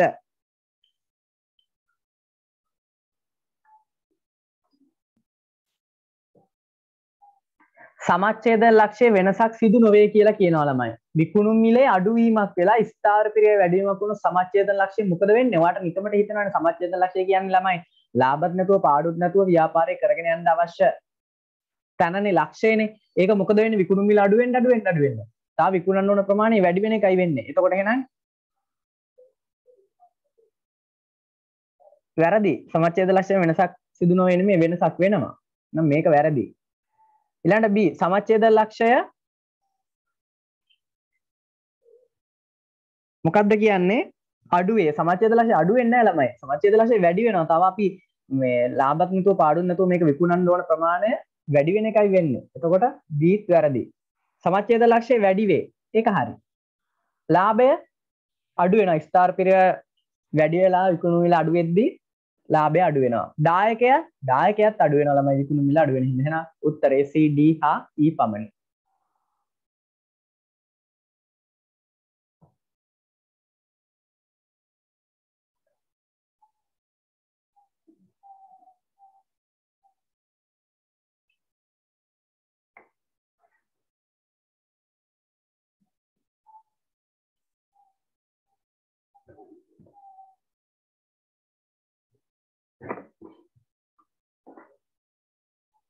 ඊළඟට 31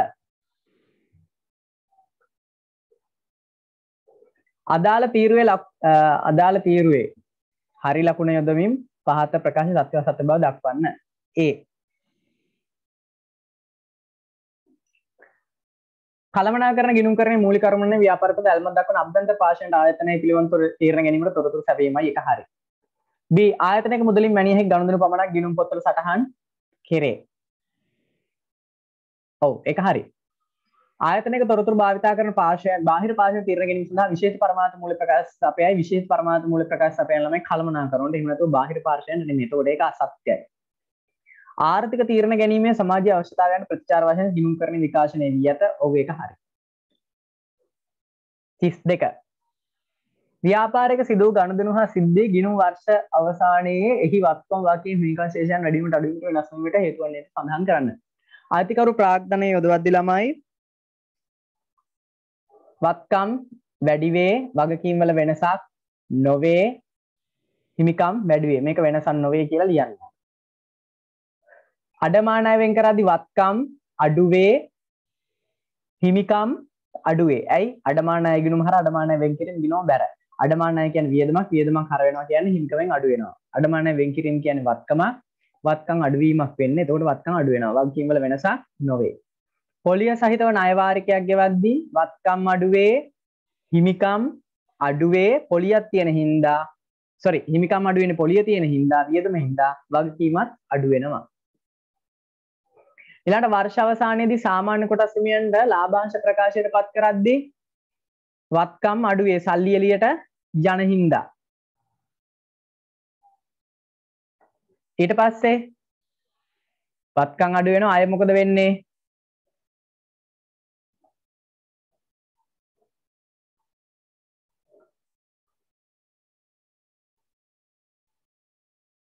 වගකීමක් වෙනස් මොකද වෙනවද? ඒකට නෑ වෙනසක් නොවේ. වෙනසක් නොවේ හිමිකම මොකද වෙන්නේ? අඩු වෙනවා. මොකද මුදල් බැර රඳවාගත් ලාභ සංචිත ගිණුම හර වෙන නිසා.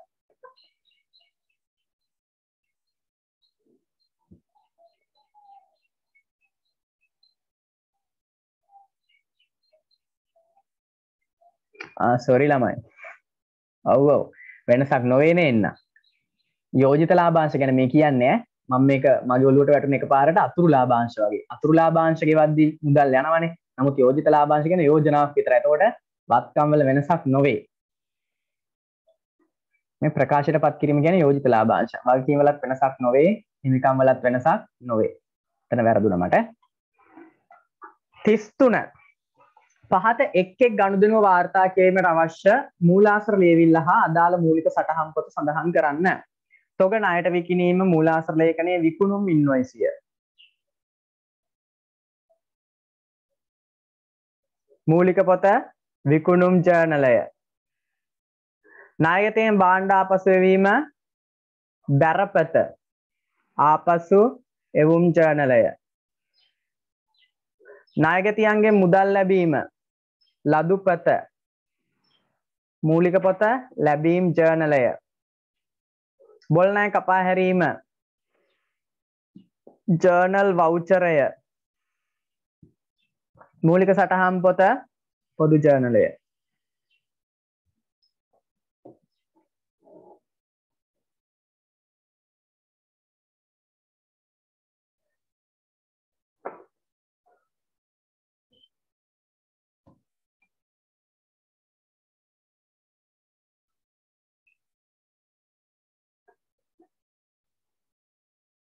තිස් හතර මාසයක ආරම්භයේදී ව්‍යාපාරයේ සුළු මුදල් භාරකරුට සුළු මුදල් අග්‍රිමය 10000ක් ලබා දී ඇත. මාසයේ අවසානයේදී 8000ක් ප්‍රතිපූර්ණය කරන ලෙස ඉල්ලා සිටී. මාසයේ සුළු මුදල් වියදම කීයද? ඔයා දන්නවා ළමයි සුළු මුදල් සම්බන්ධව යද්දී ප්‍රතිපූර්ණය කරන්න ඉල්ලන්නේ නැත්නම් ප්‍රතිපූර්ණය කරන්න ළමයි මාසයේ සුළු මුදල් වියදම් කරන ප්‍රමාණයට සමාන ප්‍රමාණය කියන්නේ 8000ම තමයි. ප්‍රතිපූර්ණය කිරීමට අදාළ ජර්නල් සටහන් ළමයි සුළු මුදල් ගිණුම හර 8000යි මුදල් ගිණුම බැර 8000යි.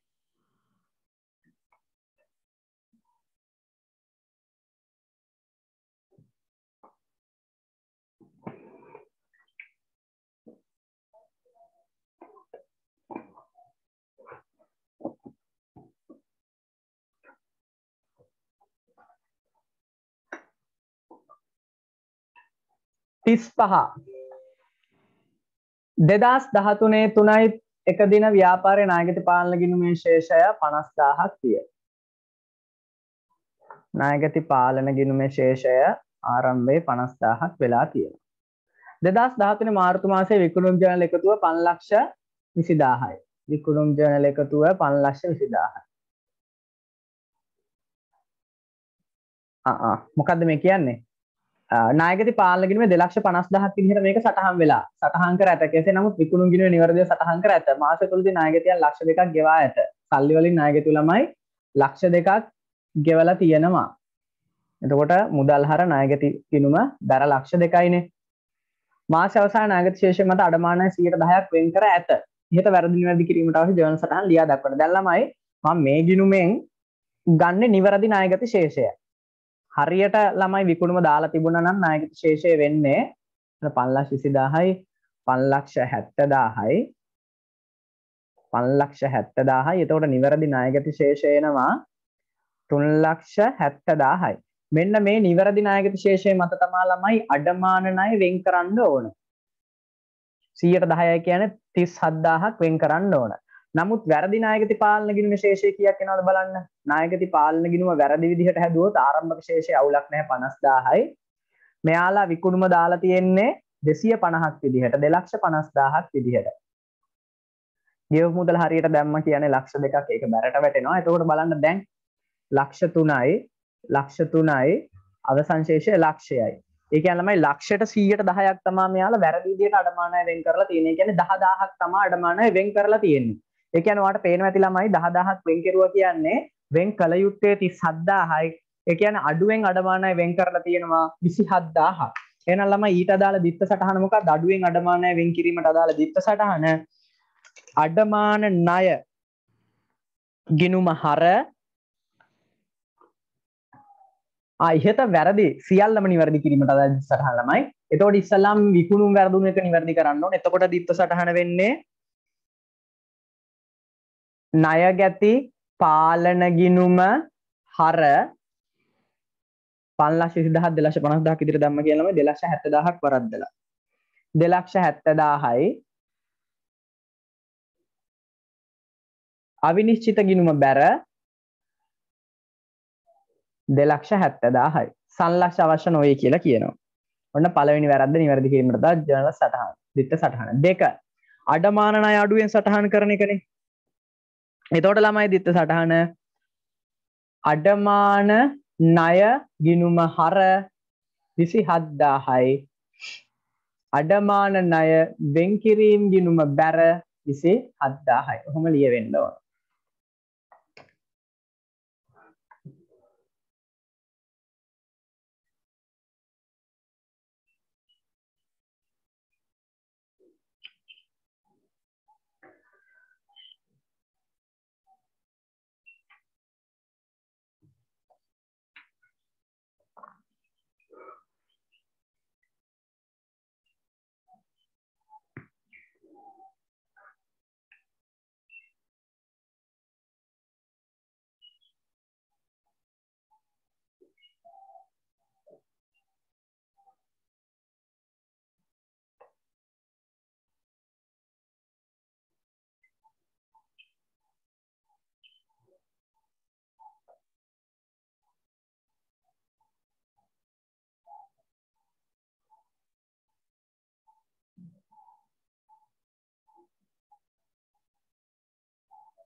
හරි ඊළඟට ළමයි 36 ආයතනයක් විසින් වත්කම සම්බන්ධයෙන් ගිණුම් තැබීමේදී ඓතිහාසික පිරිවෙන් සංකල්පයෙන් බැහැරව ක්‍රියා කළ හැකි අවස්ථා දෙකක් සඳහන් කරන්න.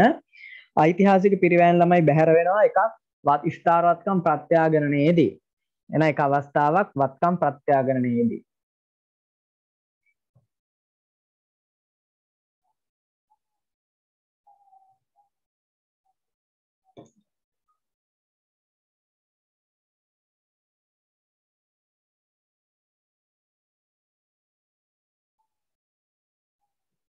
දෙක තව මොනවාද ළමයි? තව පිරිවැයෙන් අයින් වෙන අවස්ථාව තමා ළමයි අපි තොගය පිරිවැය හා ශුද්ධ උපලබ්ධ කියන අගයන් දෙකෙන් වඩා අඩු අගයට අගය කරන්නේ. අන්න ඒ අවස්ථාවේදී ළමයි අපි කරන්නේ පිරිවැය සංකල්පය බැහැර කරන එක. එහෙනම්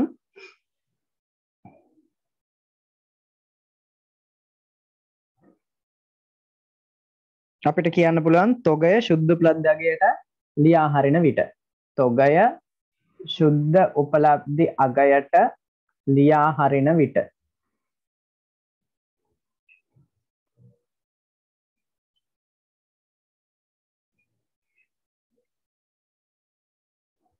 ඔන්න ඔය කියන අවස්ථා දෙක ළමයි ප්‍රධාන වශයෙන් අපි දැනගන්න ඕන අවස්ථා දෙක. ඊට අමතරව වත්කමකට නව කොටසක් එකතු කරද්දිත් ළමයි වත්කමේ පිරිවැය කියන සංකල්පයෙන් අපි බැහැර වෙනවා. 37 වෙනි ප්‍රශ්නය. බලන්න මේකට උත්තරේ ඔයාලට තියෙනවද කියලා හොයාගන්න පුළුවන්ද කියලා සංකල්ප සම්බන්ධයෙන් තමයි අහන්නේ.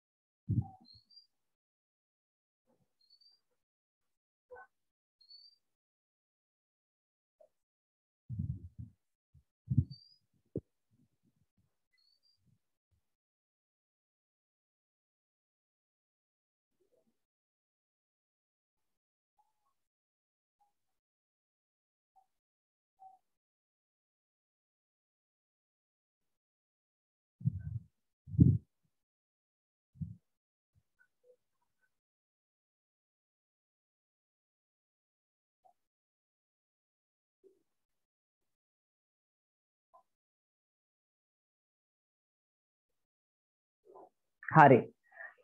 ඒ රෙදි තොගේ ජංග වත්කම් ලෙසත් මහන මැෂින් ජංගම වන වත්කම් ලෙසත් වර්ග කරන්නේ ළමයි සංකල්පය මොකද්ද? අඛණ්ඩ පැවැත්ම පිළිබඳ සංකල්පය. අඛණ්ඩ පැවැත්ම. ඊළඟ වර්ෂය තුලදී ගෙව් කර්මාන්තශාලා කුලයෙන් කොටසක් ඉදිරියට කළ ගෙවීම ලෙස හඳුනාගන්නේ උපචිත සංකල්පය. ජංග වත්කම් හා ජංග වකින් විදිහට එහෙම කඩන්නේ ළමයි උපචිත සංකල්පය අනුව. ජංගවත්කම් ජංගවකින් ජංගම නොවන එහෙම කැඩෙන්නේ ළමයි මේ උපචිත සංකල්පයක් බලපෑමක් අඛණ්ඩ පැවැත්මට අමතරව. එතකොට උපචිත සංකල්ප අය ඕනනම් ගන්න පුළුවන් ළමයි වර්ෂයට අදාළ වියදම විතරක් අඳුරගන්නේ ගැලපුම් සංකල්පය. ගැලපුම් සංකල්පය. ඊට වර්ෂ අවසාන රෙද්දෝගේ පිරිය ශුද්ධ උපලබ්ධයෙන් අඩු වගේට අගය කරන ළමයි ආරක්ෂණ එහෙම නැත්නම් විචක්ෂණ සංකල්පයට අනුව. ඊළඟට ඇඟලුම් විකුණ අවස්ථාව විකුණ ආදායම් හඳුනාගන්නේ ආදායම් හඳුනා ගැනීමේ සංකල්පය එහෙම නැත්නම් උපලබ්ධි සංකල්පය.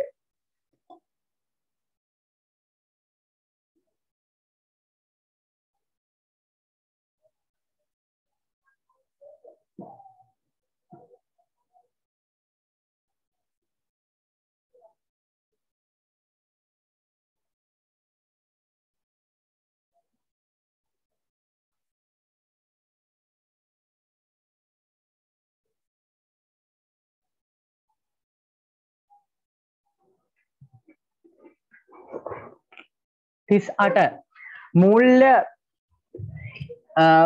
ප්‍රකාශ පිළියෙල කිරීම හා ඉදිරිපත් කිරීමේ ආකෘතිමය රාමුවට අනුව වගකීමක තිබිය යුතු මූලික ලක්ෂණ 3 සඳහන් කරන්න. එකක් තමයි ළමයි අතීත ගනුදෙනුවක ප්‍රතිඵලයක් වීම.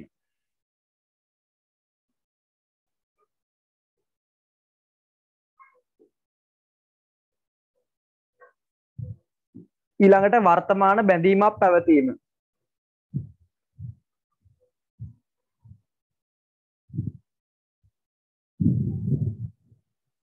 ඊළඟට බැඳීම පියවීමේදී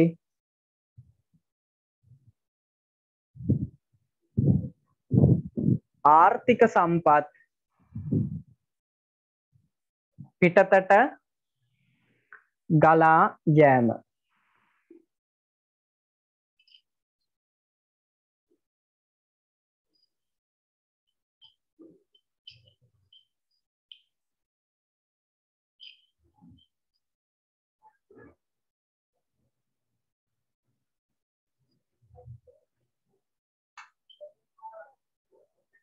39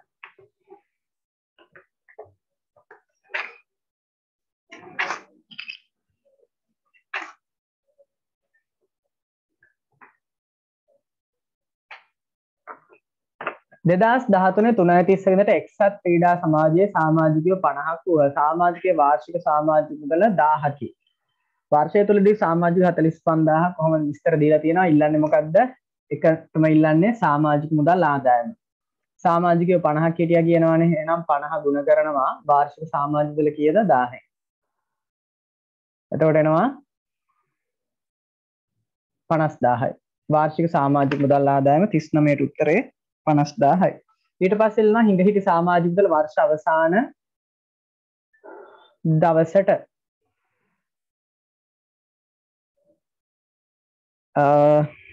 මේකට සමාජික මුදල් ගිණුමක් ගහන්න ඕන. හරි කමන්නේ. ගහමුකෝ බලන්න. එන්න සමාජික මුදල් ගිණුම. වර්ෂයට අදාළ සමාජික මුදල් ආදායම 50000 අපි දානවා. හර පැත්තට ආදායම් වේදන් ගිණුම බෑර සමාජික මුදල් ගිණුම හර. ඒකනේ සටහන. වර්ෂය තුලදී සමාජික මුදල් ලෙස 45000ක් ලැබුණා. එතකොට මුදල් හර සමාජික මුදල් ගිණුම බෑර 45000යි. 2013 3:31 හා 2012 3:30 කලින්ලා සමාජික මුදල් පිළිවෙලින් වර්ෂ අවසාන දවසට කලින්ලා සමාජික මුදල මුලින්ම දීලා තියෙනවා. ඒක මේ පැත්තෙන් පහතට එනවා 5000යි. ආරම්භයේ කලින් ලද සමාජික මුදල 3000යි. ඒක මේ පැත්තෙන් ඉදිරියට එනවා. හිඟහිටි සමාජික මුදල ඉල්ලන්නේ වර්ෂ අවසාන දවසට. නම් මේක අපි බැලන්ස් කරුවොත් ගිනුව 55000යි 55000යි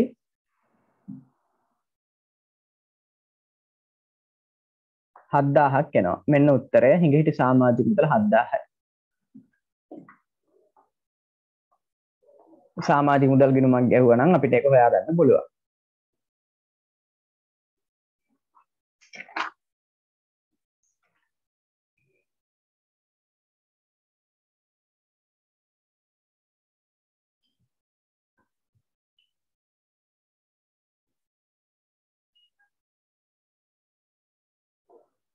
හතලිහ බිනු දනු හවුල් ව්‍යාපාරයේ ජංගම ගිණුමේ ශේෂයන් පහත පරිදි වේ.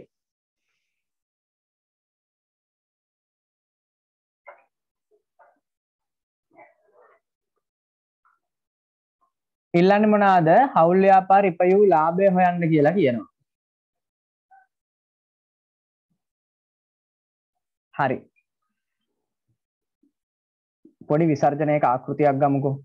අපිට ගිවිසුමේ කොන්දේසි කියනවා වාර්ෂික වේතන කිය 240යි 360යි. එහෙනම් හවුල් වේතන කියන එක දැන් උඩ මෙන්න මේ ලාභාලා විසර්ජනයේ මෙන්න මෙතන මේ ලාභය හොයන්න කියලායි අපිට ගන්න කියන්නේ. එතකොට අපි දන්නවා ওই වේතන විදිහට බෙදෙන්නේ ළමයි ওই ලාභය. එතකොට එහෙනම් බෙදලා තියෙනවා මුළු ලාභය 360යි 240යි කියන්නේ 600ක් බෙදලා තියෙනවා. එතකොට මේ මුළු එකතුව මෙතනින් ලාභයෙන් අඩු වෙනවා. ඊට පස්සේ ලාභ කොටස් ගැන කියද්දී මෙයාලා කියන්නේ 3ට 2 අනුපාතයට ලාභ බෙදා ගන්නවා කියලා. හරි. ඊට පස්සේ මම මෙතෙන්ට ජංගම ගිණුමකුත් පොඩියට රූල් කර ගන්නවා. බිනූටයි ධනූටයි.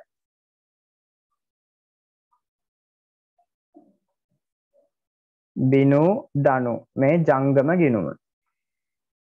එතකොට ළමයි ආරම්භක ශේෂය 500යි 600යි. අවසන් ශේෂය 960යි 940යි. දැන් මේ හවුල් වේතන කියන එකත් ළමයි මෙන්න මේ දෙන්න අතර යන්න ඕනේ. වේතන හවුල් වේතන කියලා 240යි 360යි. ජංගම ගිණුම බැල ලාභාලා විසර්ජන හර.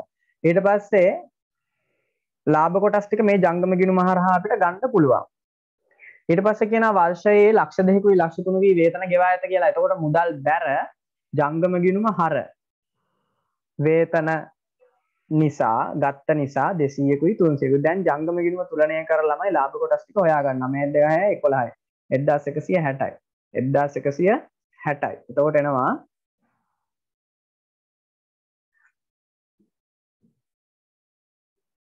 20යි 5යි 6යි 7යි 8යි 9යි 10යි 11යි 420ක් එනවා. මෙතන 9යි 10යි 11යි 12යි 1240යි 1240යි 8යි 6යි 14න් 4 දාන එකක් විතරයි 9 10යි 12යි 280යි. එහෙනම් ළමයි ලාභ කොටස් දෙන්නගේට එනවා 420යි 280යි ගානේ. ඒ කියන්නේ මුළු ලාභ කොටස් විදිහට බෙදලා දාලා දීලා තියෙනවා 8යි 2යි 10යි 700යි. එහෙනම් ළමයි ලාභය වෙන්නේ ඔය ලාභයනේ වේතන විදිහටයි ලාභ කොටස් විදිහටයි බෙදලා තියෙන ලාභය වෙන්නේ 1300යි. එහෙනම් අපිට මෙතන ලියන්න පුළුවන් ඉපයූ ලාභය 1300යි. ඊළඟට කියනවා 41. ඔවුන්ට හිමි වේතන ගෙවා නැතිනම් ජංගම ගිණුම් ශේෂ කොහොමද කියලා අහනවා. එහෙනම් ළමයි මෙන්න මේ ටික අයින් කරන්න. දැන් අපි ජංගම ගිණුමක් හැදුවානේ. මෙන්න මේක අයින් කරන්න. ඒ වගේම මෙන්න මේ ශේෂයන් ටික අයින් කරන්න. එයාලා දීලා තියෙන අවසන් ශේෂයන් ටික අයින් කරලා ආරම්භක ශේෂය ජංගම ගිණුමට දාගත්තා. ඊළඟට අවසාන ශේෂයක් දාගත්තා. ලාභ කොටස් ටිකක් දැම්මට පස්සේ ජංගම ගිණුම ශේෂය එන්නේ බිනුගේ 1160යි ධනුගේ 1240යි.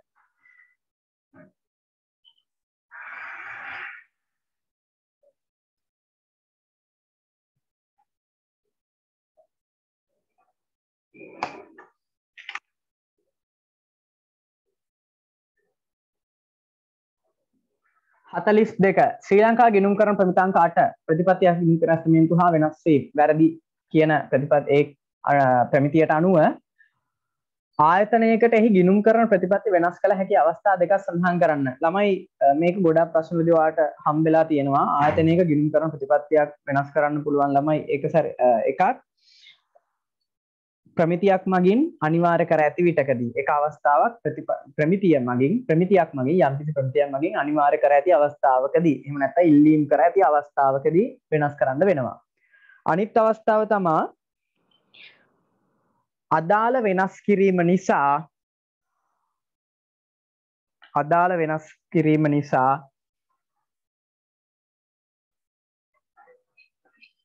කලින් පැවති තත්වයට වඩා හොඳ තත්වයක් මූල්‍ය ප්‍රකාශවල නිරූපණය වන විට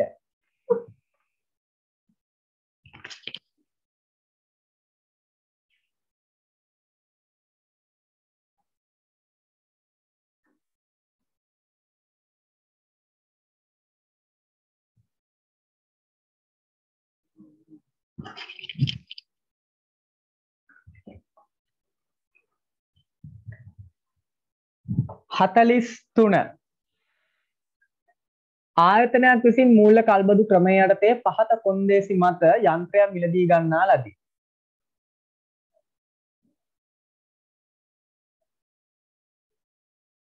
කල්බදු කාලය අවුරුදු 3යි. වාර්ෂික කල්බදු වාරිකයක් වර්ෂ අග ගෙවිය යුතුය. කල්බදු ගිවිසුමේ ගම්මපොළි අනුපාතය දීලා තියෙන අවම කල්බදු ගෙවීම වල වර්තමාන අගය අපිට දීලා තියෙනවා. ඉල්ලන්නේ කල්බදු ගැනුම්කරුගේ පොත්වල කල්බදු වගකීම හඳුනා ගැනීම සඳහා අවශ්‍ය ජර්නල් සටහන් ටික පෙන්වන්න කියලා.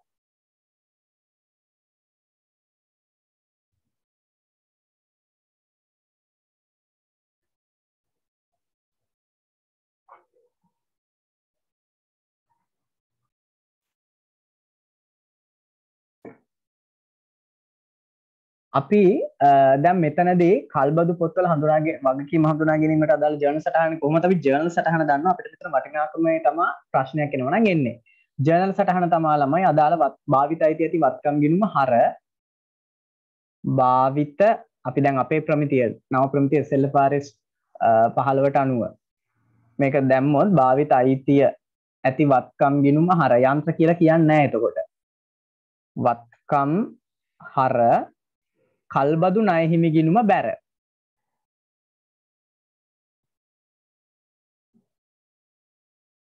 හරි දැන් මෙතනදී ළමයි අපි දීලා තියෙන අවම කල්බදු ගෙවීම වල වර්තමාන අගය. එතකොට අපි අමුතුවෙන් මේ කල්බදු වාර්ෂිකවල වාර්ෂික වාරිකයට අදාළ ළමයි වර්තමාන අගය හොයාගන්න ඕනේ නැහැ. කල්බදු ගම්පොළි අනුපාතයෙන් අර වටිනා සාධකකින් ගුණ කර හොයන්න ඕනේ නැහැ. මොකද අපිට දීලා තියෙනවා.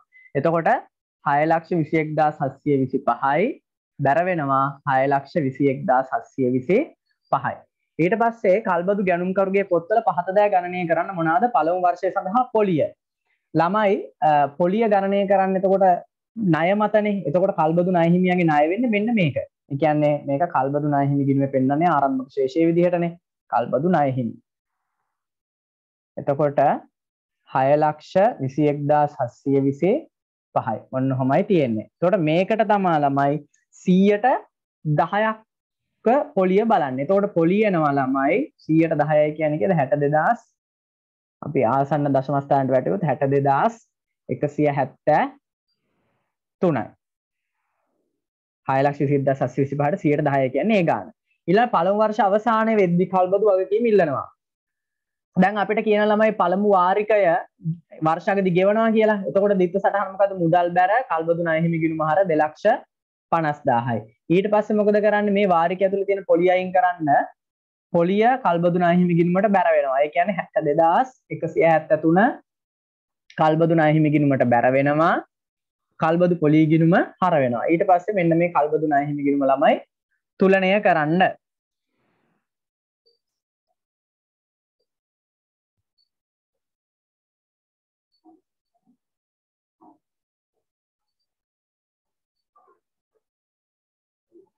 තුලනය කෙරුවම කල්බදු ණය හිමියාගේ අවසන් ශේෂ එනවා 4,33,898යි.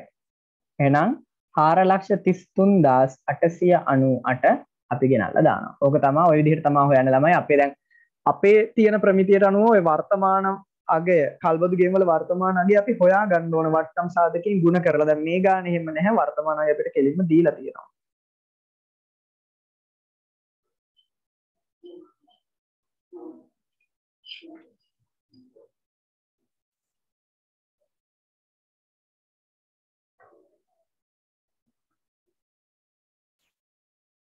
හතලිස් පහ සමාගම ජංග අනුපාතය 25 ජංගම අනුපාතය මේක 2.5ට එකක් වෙන්න ඕන.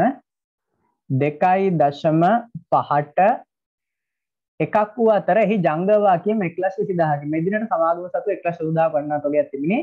ජංග වත්කම වල වටිනාකම හොයන්න කියනවා. හරි. අපි ජංගම අනුපාතය කියන්නේ ජංගම වත්කම් වලට ජංගම වගකීම්නේ. එතකොට ජංග වත්කම් 2.5ට එකයි. ජංග වගකීම් 1,20,000ක් වුණා නම් ළමයි ඒ වගේ 2.5ක ගුණයක් තමයි ජංග වත්කම්. එහෙනම් 120 ගුණ කරන්න 2.5ෙන් කීයක් එනවද බලන්න.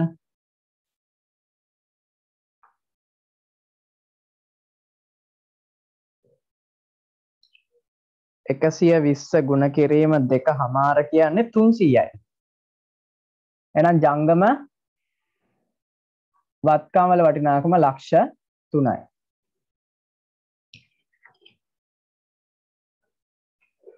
ඊට පස්සේ කියනවා මෙහෙම ෂණික අනුපාතය කොපමණද? එහෙනම් ළමයි ෂණික අනුපාතය කියන්නේ ද්‍රවශීල වත්කම්. ඒ කියන්නේ ජංග වත්කම් වලින් අඩු කරන්න ඕන, ලක්ෂ තුනෙන් අඩු කරන්න ඕන. අග තොගයයි ඉදිරියට කළ ගෙවීම තියෙනවා නම් ඒකයි. ඒකට අග තොගය විතරයි දීලා තියෙන්නේ 180 අඩු කරනවා. 120යි. එතකොට ළමයි මෙතනත් එන්නේ ජංගවත් 120යි, මෙතනත් එන්නේ 120යි. ඒ කියන්නේ 1ට 1යි. ෂණික අනුපාතය 1ට 1යි. 46 පහත එක් එක් අවස්ථාවේ සමාගමක ණය හිමිකම් අනුපාතය වැඩි වේද අඩු වේද වෙනස් නොවේද කියලා සඳහන් කරන්න කියනවා.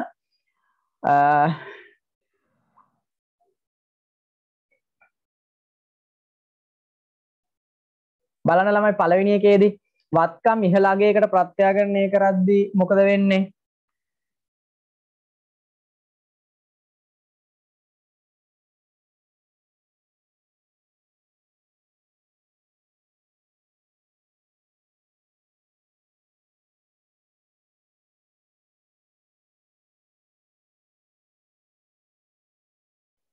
දැන් එතකොට ඔයා මෙතනදී හිතා ගන්න ඕන ළමයි ණය හිමිකම් අනුපාතය හොයන්නේ කොහොමද? උඩට දානවා ණය ප්‍රාග්ධනය. ඔය ඕක දැනගෙන ඉන්න ඕන. පල්ලෙහාට දානවා හිමිකම් ප්‍රාග්ධනය ගුණ කරනවා 100. ඕක තමයි අනුපාතය. එතකොට වත්කම් ප්‍රත්‍යාගරණය කරද්දී ළමයි මොකද වෙන්නේ? වත්කම් ප්‍රත්‍යාගරණයේදී හිමිකම් වැඩි වෙනවා. මේ යට එක්කෙනා වැඩි වෙනවා. උඩ එක්කෙනා වෙනසක් වෙනවද? නැහැ. එතකොට ළමයි භාග සංඛ්‍යාවක යට වැඩි වෙන්න අනුපාතය මොකද වෙන්නේ? අඩු වෙනවා. එහෙනම් පළවෙනි එකේදී වෙන්නේ අඩු වෙනවා. මොකද හිමිකම් වැඩි වෙන නිසා. ඊළඟට දිගු කාලීන ණයක් ගනිද්දි මොකද වෙන්නේ කියලා බලන්න. දිගු කාලීන ණයක් ගනිද්දී මේ උඩ එක වැඩි වෙනවා. ණය ප්‍රාග්ධනය වැඩි වෙනවා. හිමිකම් වලට වෙනසක් වෙන්නේ නැහැ. එහෙනම් එයා වැඩි වෙනවා නම් මෙයත් වැඩි වෙයි. ඊළඟට ණයට භාණ්ඩ මිලදී ගත්තාම ළමයි ණයට භාණ්ඩ මිලදී ගත්තාම වත්කම් වැඩි වෙනවා. ජංගම වගකීමක් වැඩි වෙනවා. ණය ප්‍රාග්ධනය වැඩි වෙනවා. ණය ප්‍රාග්ධනය කියන්නේ මේ දිගු කාලීන වගකීම. වැඩි වෙන්නේ නැහැ. එහෙනම් මේකදී C වලදී වෙනසක් නොවේ. නව කොටස් නිකුතුවක් කරද්දී සල්ලි වැඩි වෙනවා. අනිත් පැත්තෙන් හිමිකම් වැඩි වෙනවා. හිමිකම් වැඩි වෙනවා නම් ළමයි හිමිකම වැඩි වෙනවා නම් මේ යටට දාන එකයි වැඩි වෙන්නේ. එතකොට එහෙනම් අනුපාතය අඩු වේ. 47 ලීබඩු නිෂ්පාදන ව්‍යාපාරයේ පහ සඳහන් කුමන අයිතම ප්‍රාථමික පිරිවැයෙහි උපාංග ලෙස වර්ග කළ හැකිද?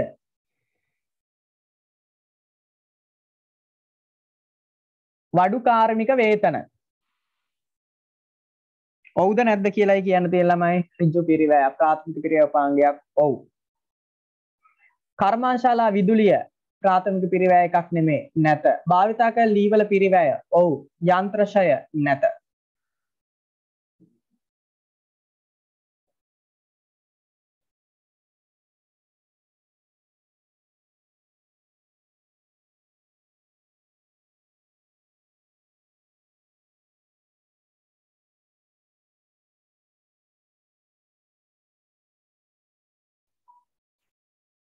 ඊළඟට 48 සමාගමක් විසින් විශේෂිත වර්ගයක ජංගම දුරකථන නිෂ්පාදනය කර ඒකකයක් රුපියල් 25000ක් මිලකට විකුණනු ලබයි. සමාගම ඉදිරි කාලච්චේ ආයවැයකට විකුණු එක 400ක් වන අතර එහි ධාරිතාවය 80ට සමාන වේ. මේ විකුණුම් මෙම මෙහෙයුම් මට්ටමේදී පිරිවැය පහත පරිදි වේ. හරි. සමච්ඡේදන ලක්ෂය අපිට දෙනවා. ඊ අපෙන් ඉල්ලන්නේ සමච්ඡේද ලක්ෂය. ඒතර සමච්ඡේද ලක්ෂය හොයන්නේ කොහොමද ළමයි? වෙබ් එක හොයන්නේ ස්ථාවර පිරිවැය FC බෙදීම ඒකක දායකය. එතකොට FC අපි හොයාගන්න ඕන. හොයාගන්න දෙයක් නැහැ ළමයි. FC මේ දීලා තියෙන මුළු පොදුකාර්ය පිරිවැය 7,50,000යි. ස්ථාවර පොදුකාර්ය පිරිවැය 7,50,000යි.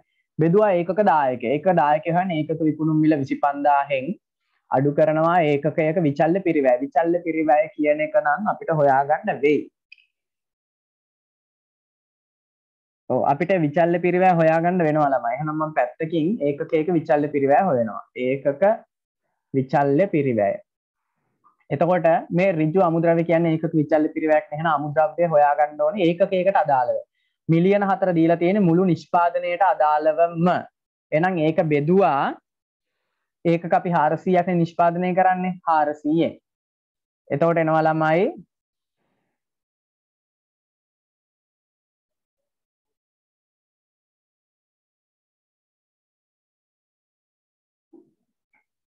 10,000ක්.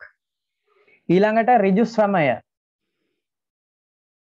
නිපදවන ඒකක මත ගෙවනවා කියලා කියන්නේ එහෙනම් ඒක අනිවාර්යෙන් විචල්්‍ය ශ්‍රමයක් බෙදුවා 400ෙන්. එතකොට එනවා 4 වරක් 5යි.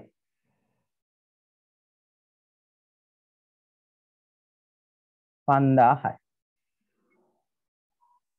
ඊට පස්සේ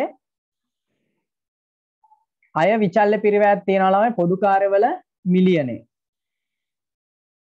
මුළු පොදු කාර්ය වල විචල්්‍ය මුළු පොදු කාර්ය දීලා තියෙනවා මිලියනයක්. එතකොට ඒකත් බෙදනවා 400.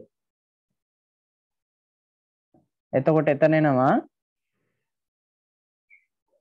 2500. එහෙනම් ළමයි ඒකකයකට අදාළ විචල්්‍ය පිරිවැය වෙනවා 17500යි. එහෙනම් 25000න් අඩු කරනවා 17500. හරි. මේක විසඳුවාම එනවා අපිට බෙප් එක 7,50,000 බෙදීම. එතකොට 25,000න් 17,500ක් අඩු කරලා එන අගය. බලන්න කැල් කරලා කීයක් එනවද කියලා.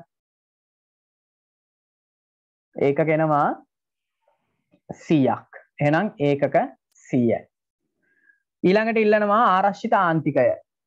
මතකද ආරක්ෂිත ආන්තිකය හොයන සූත්‍රය? ආරක්ෂිත ආන්තිකය සමානයි අයවැයගත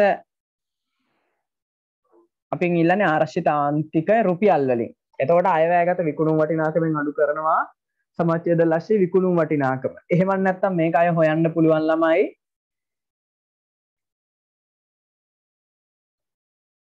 මෙහෙම ආරක්ෂිත ආන්තිකයේ සමානයි ආරක්ෂිත ආන්තික ඒකක ගාන ආරක්ෂිත ආන්තික ඒකක ගාන ගුණ කරනවා විකුණුම් මිලෙන්. විකුණුම් මිල 25000යි ආරක්ෂිත ආන්තික ඒකක ගාන හොයාගන්න පුළුවන් ළමයි අපි විකුණන්නේ ඒකක 400ක් නේ. එතකොට අයවැයගත විකුණුම් වලින් අඩු කරනවා සමච්ඡේදන ලක්ෂයේ විකුණුම් ඒකක 100. එතකොට එනවා ආරක්ෂිතාන්තික ඒකක ගාන. ඒක විකුණුම් මිලෙන් ගුණ කරුවා නම් ආරක්ෂිතාන්තික විකුණුම් වල වටිනාකම වෙනවා ලක්ෂ 75යි. එහෙනම් මෙතන ලියනවා ලක්ෂ 75යි. ඊළඟට 49ත් මේකටම අදාළයි විකුණුම් මිල 110කින් අඩුවීම නිසා විකුණුම් මේකක ගාන සමාගමේ ධාරිතාවයෙන් 90 දක්වා වැඩි වූයේ නම් ලාභයේ වැඩිවීම හෝ අඩුවීම කොහොමද කියලා අපෙන් අහනවා.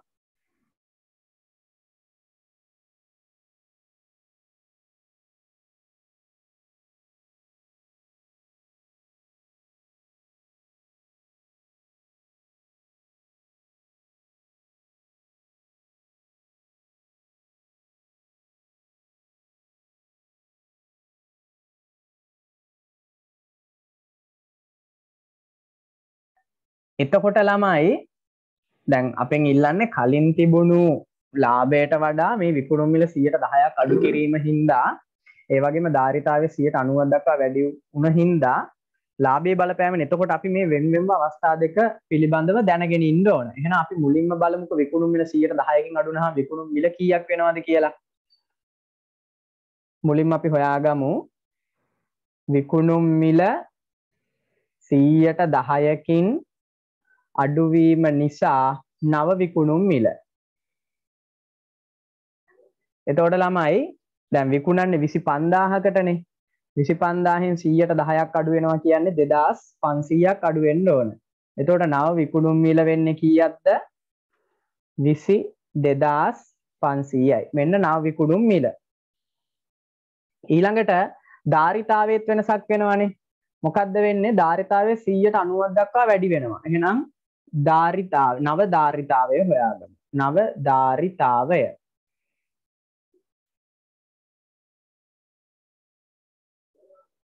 සාමාන්‍ය ධාරිතාවය 400යි. ඒ 400ට වඩා 190ක් වැඩි වෙනවා. ඒ කියන්නේ වැඩි වෙන ප්‍රමාණය ළමයි 9 18යි 36. කියන්නේ 300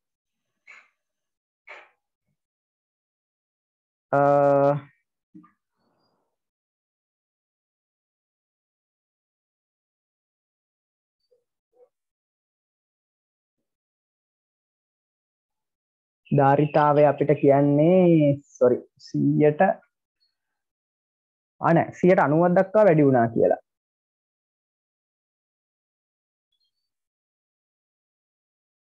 පොඩ්ඩයි මෙතන මම ගත්ත වැරදිනේ. ඒක එහෙම නෙමෙයි හොයන්නේ.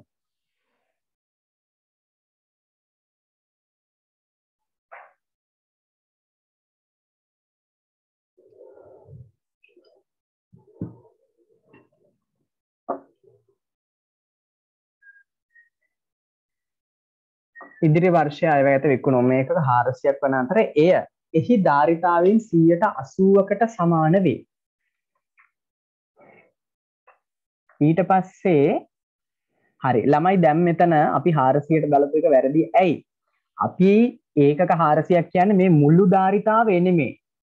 400 කියන්නේ සමාගමේ සම්පූර්ණ ධාරිතාවයෙන් 180ක ප්‍රමාණය.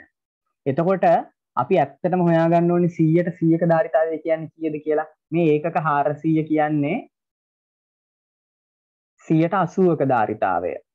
අපි ඉස්සල්ලාම 100ට 100ක ධාරිතාවය හොයාගන්න ඕන. එතකොට 100ට 100ක ධාරිතාවය හොයන්න මොකද අපි කරන්නේ? 400 කියන්නේ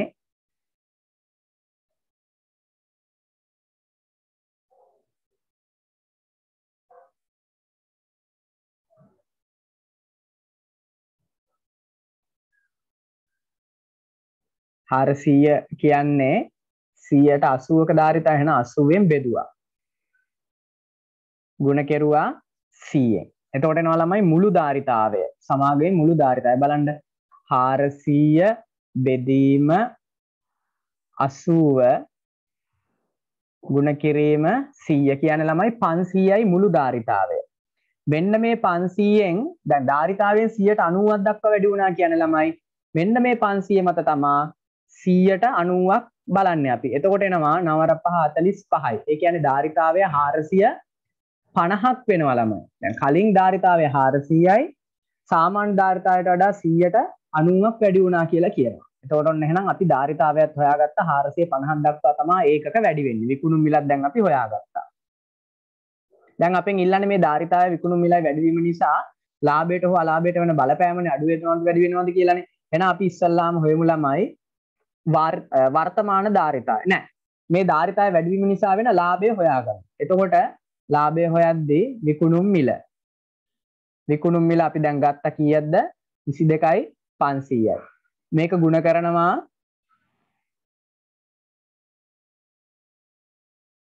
අපේ ධාරිතාවය 450. එතකොට ළමයි 22500 450න් ගුණ කරුවාම මම මේක දහස් වලින් හැදුවොත් ළමයි එනවා 10125යි. මේකෙන් අඩු කරනවා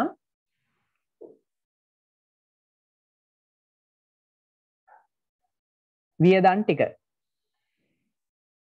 කෙලින්ම විකුණුම් මිලෙන් සියලුම වියදම් ටික අඩු කරුවාම එන්නේ ළමයි ලාභයනේ. එතකොට වියදම් වෙන්නේ මොනවාද? ඍජු අමුද්‍රව්‍ය. අපි මෙතන හොයාගත්තනේ ළමයි ඒකකයක විචල්්‍ය පරිවර්තන මෙහෙම කරමු. වියදම් කියද්දී මම ගන්නවා විචල්්‍ය පරිවර්තය මුලින්ම. එතකොට විචල්්‍ය පරිවර්තය ගනිද්දි ළමයි ඒකකයක විචල්්‍ය පරිවර්තය ධාරිතාවයේ මොන මට්ටමක වෙනස් වුණත් ඊළඟට විකුණුම් මිල මොන මට්ටමක වෙනස් වුණත් ළමයි මේ අපේ විචල්්‍ය පරිවර්තය කියන එක වෙනස් වෙන්නේ නැහැනේ. එතකොට විචල්්‍ය පරිවර්තය 17500මයි.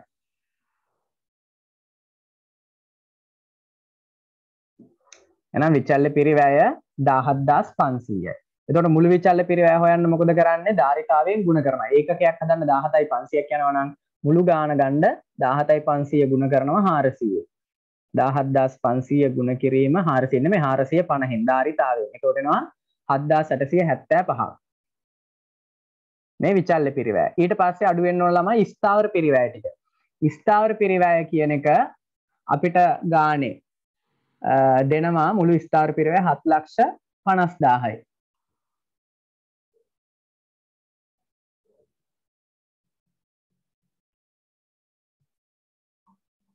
හරි. එහෙනම් ළමයි අපිට ලාභය හොයන්න පුළුවන්.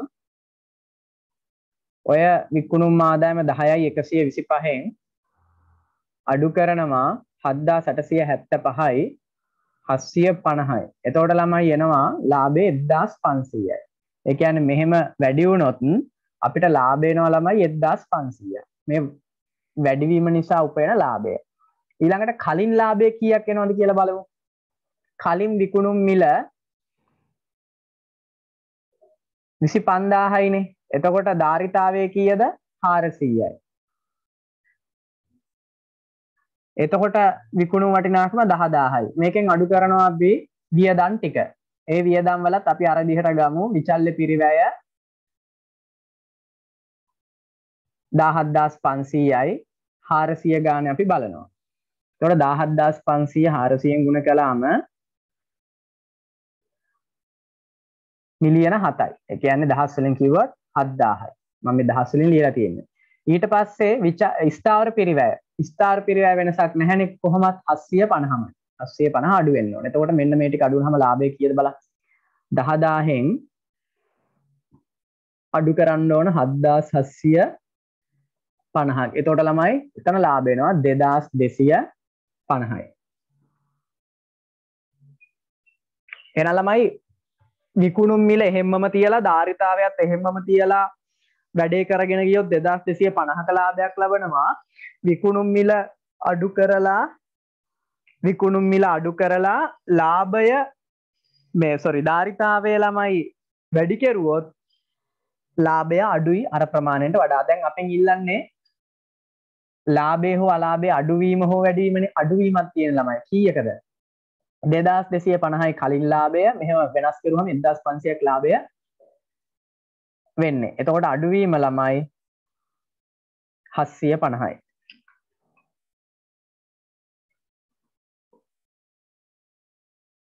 එහෙනම් 7,50,000කින් අඩු වේ.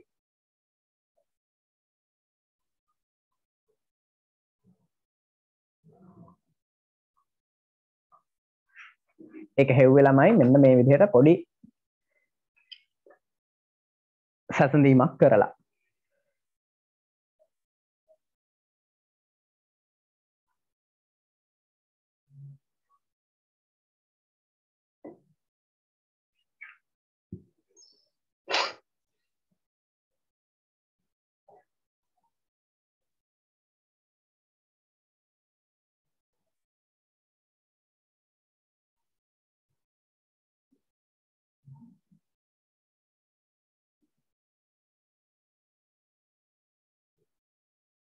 හරි අපි යනවා අවසානයකට. අනිකුත් සාධක නොනැසේ නම් පහත එක් එක් අවස්ථා නිසා ආයෝජන ව්‍යාපෘතියක ශුද්ධ වර්තමාන අගය වැඩි වේද අඩු වේද වෙනස් වේද යන සඳහන් කරන්න.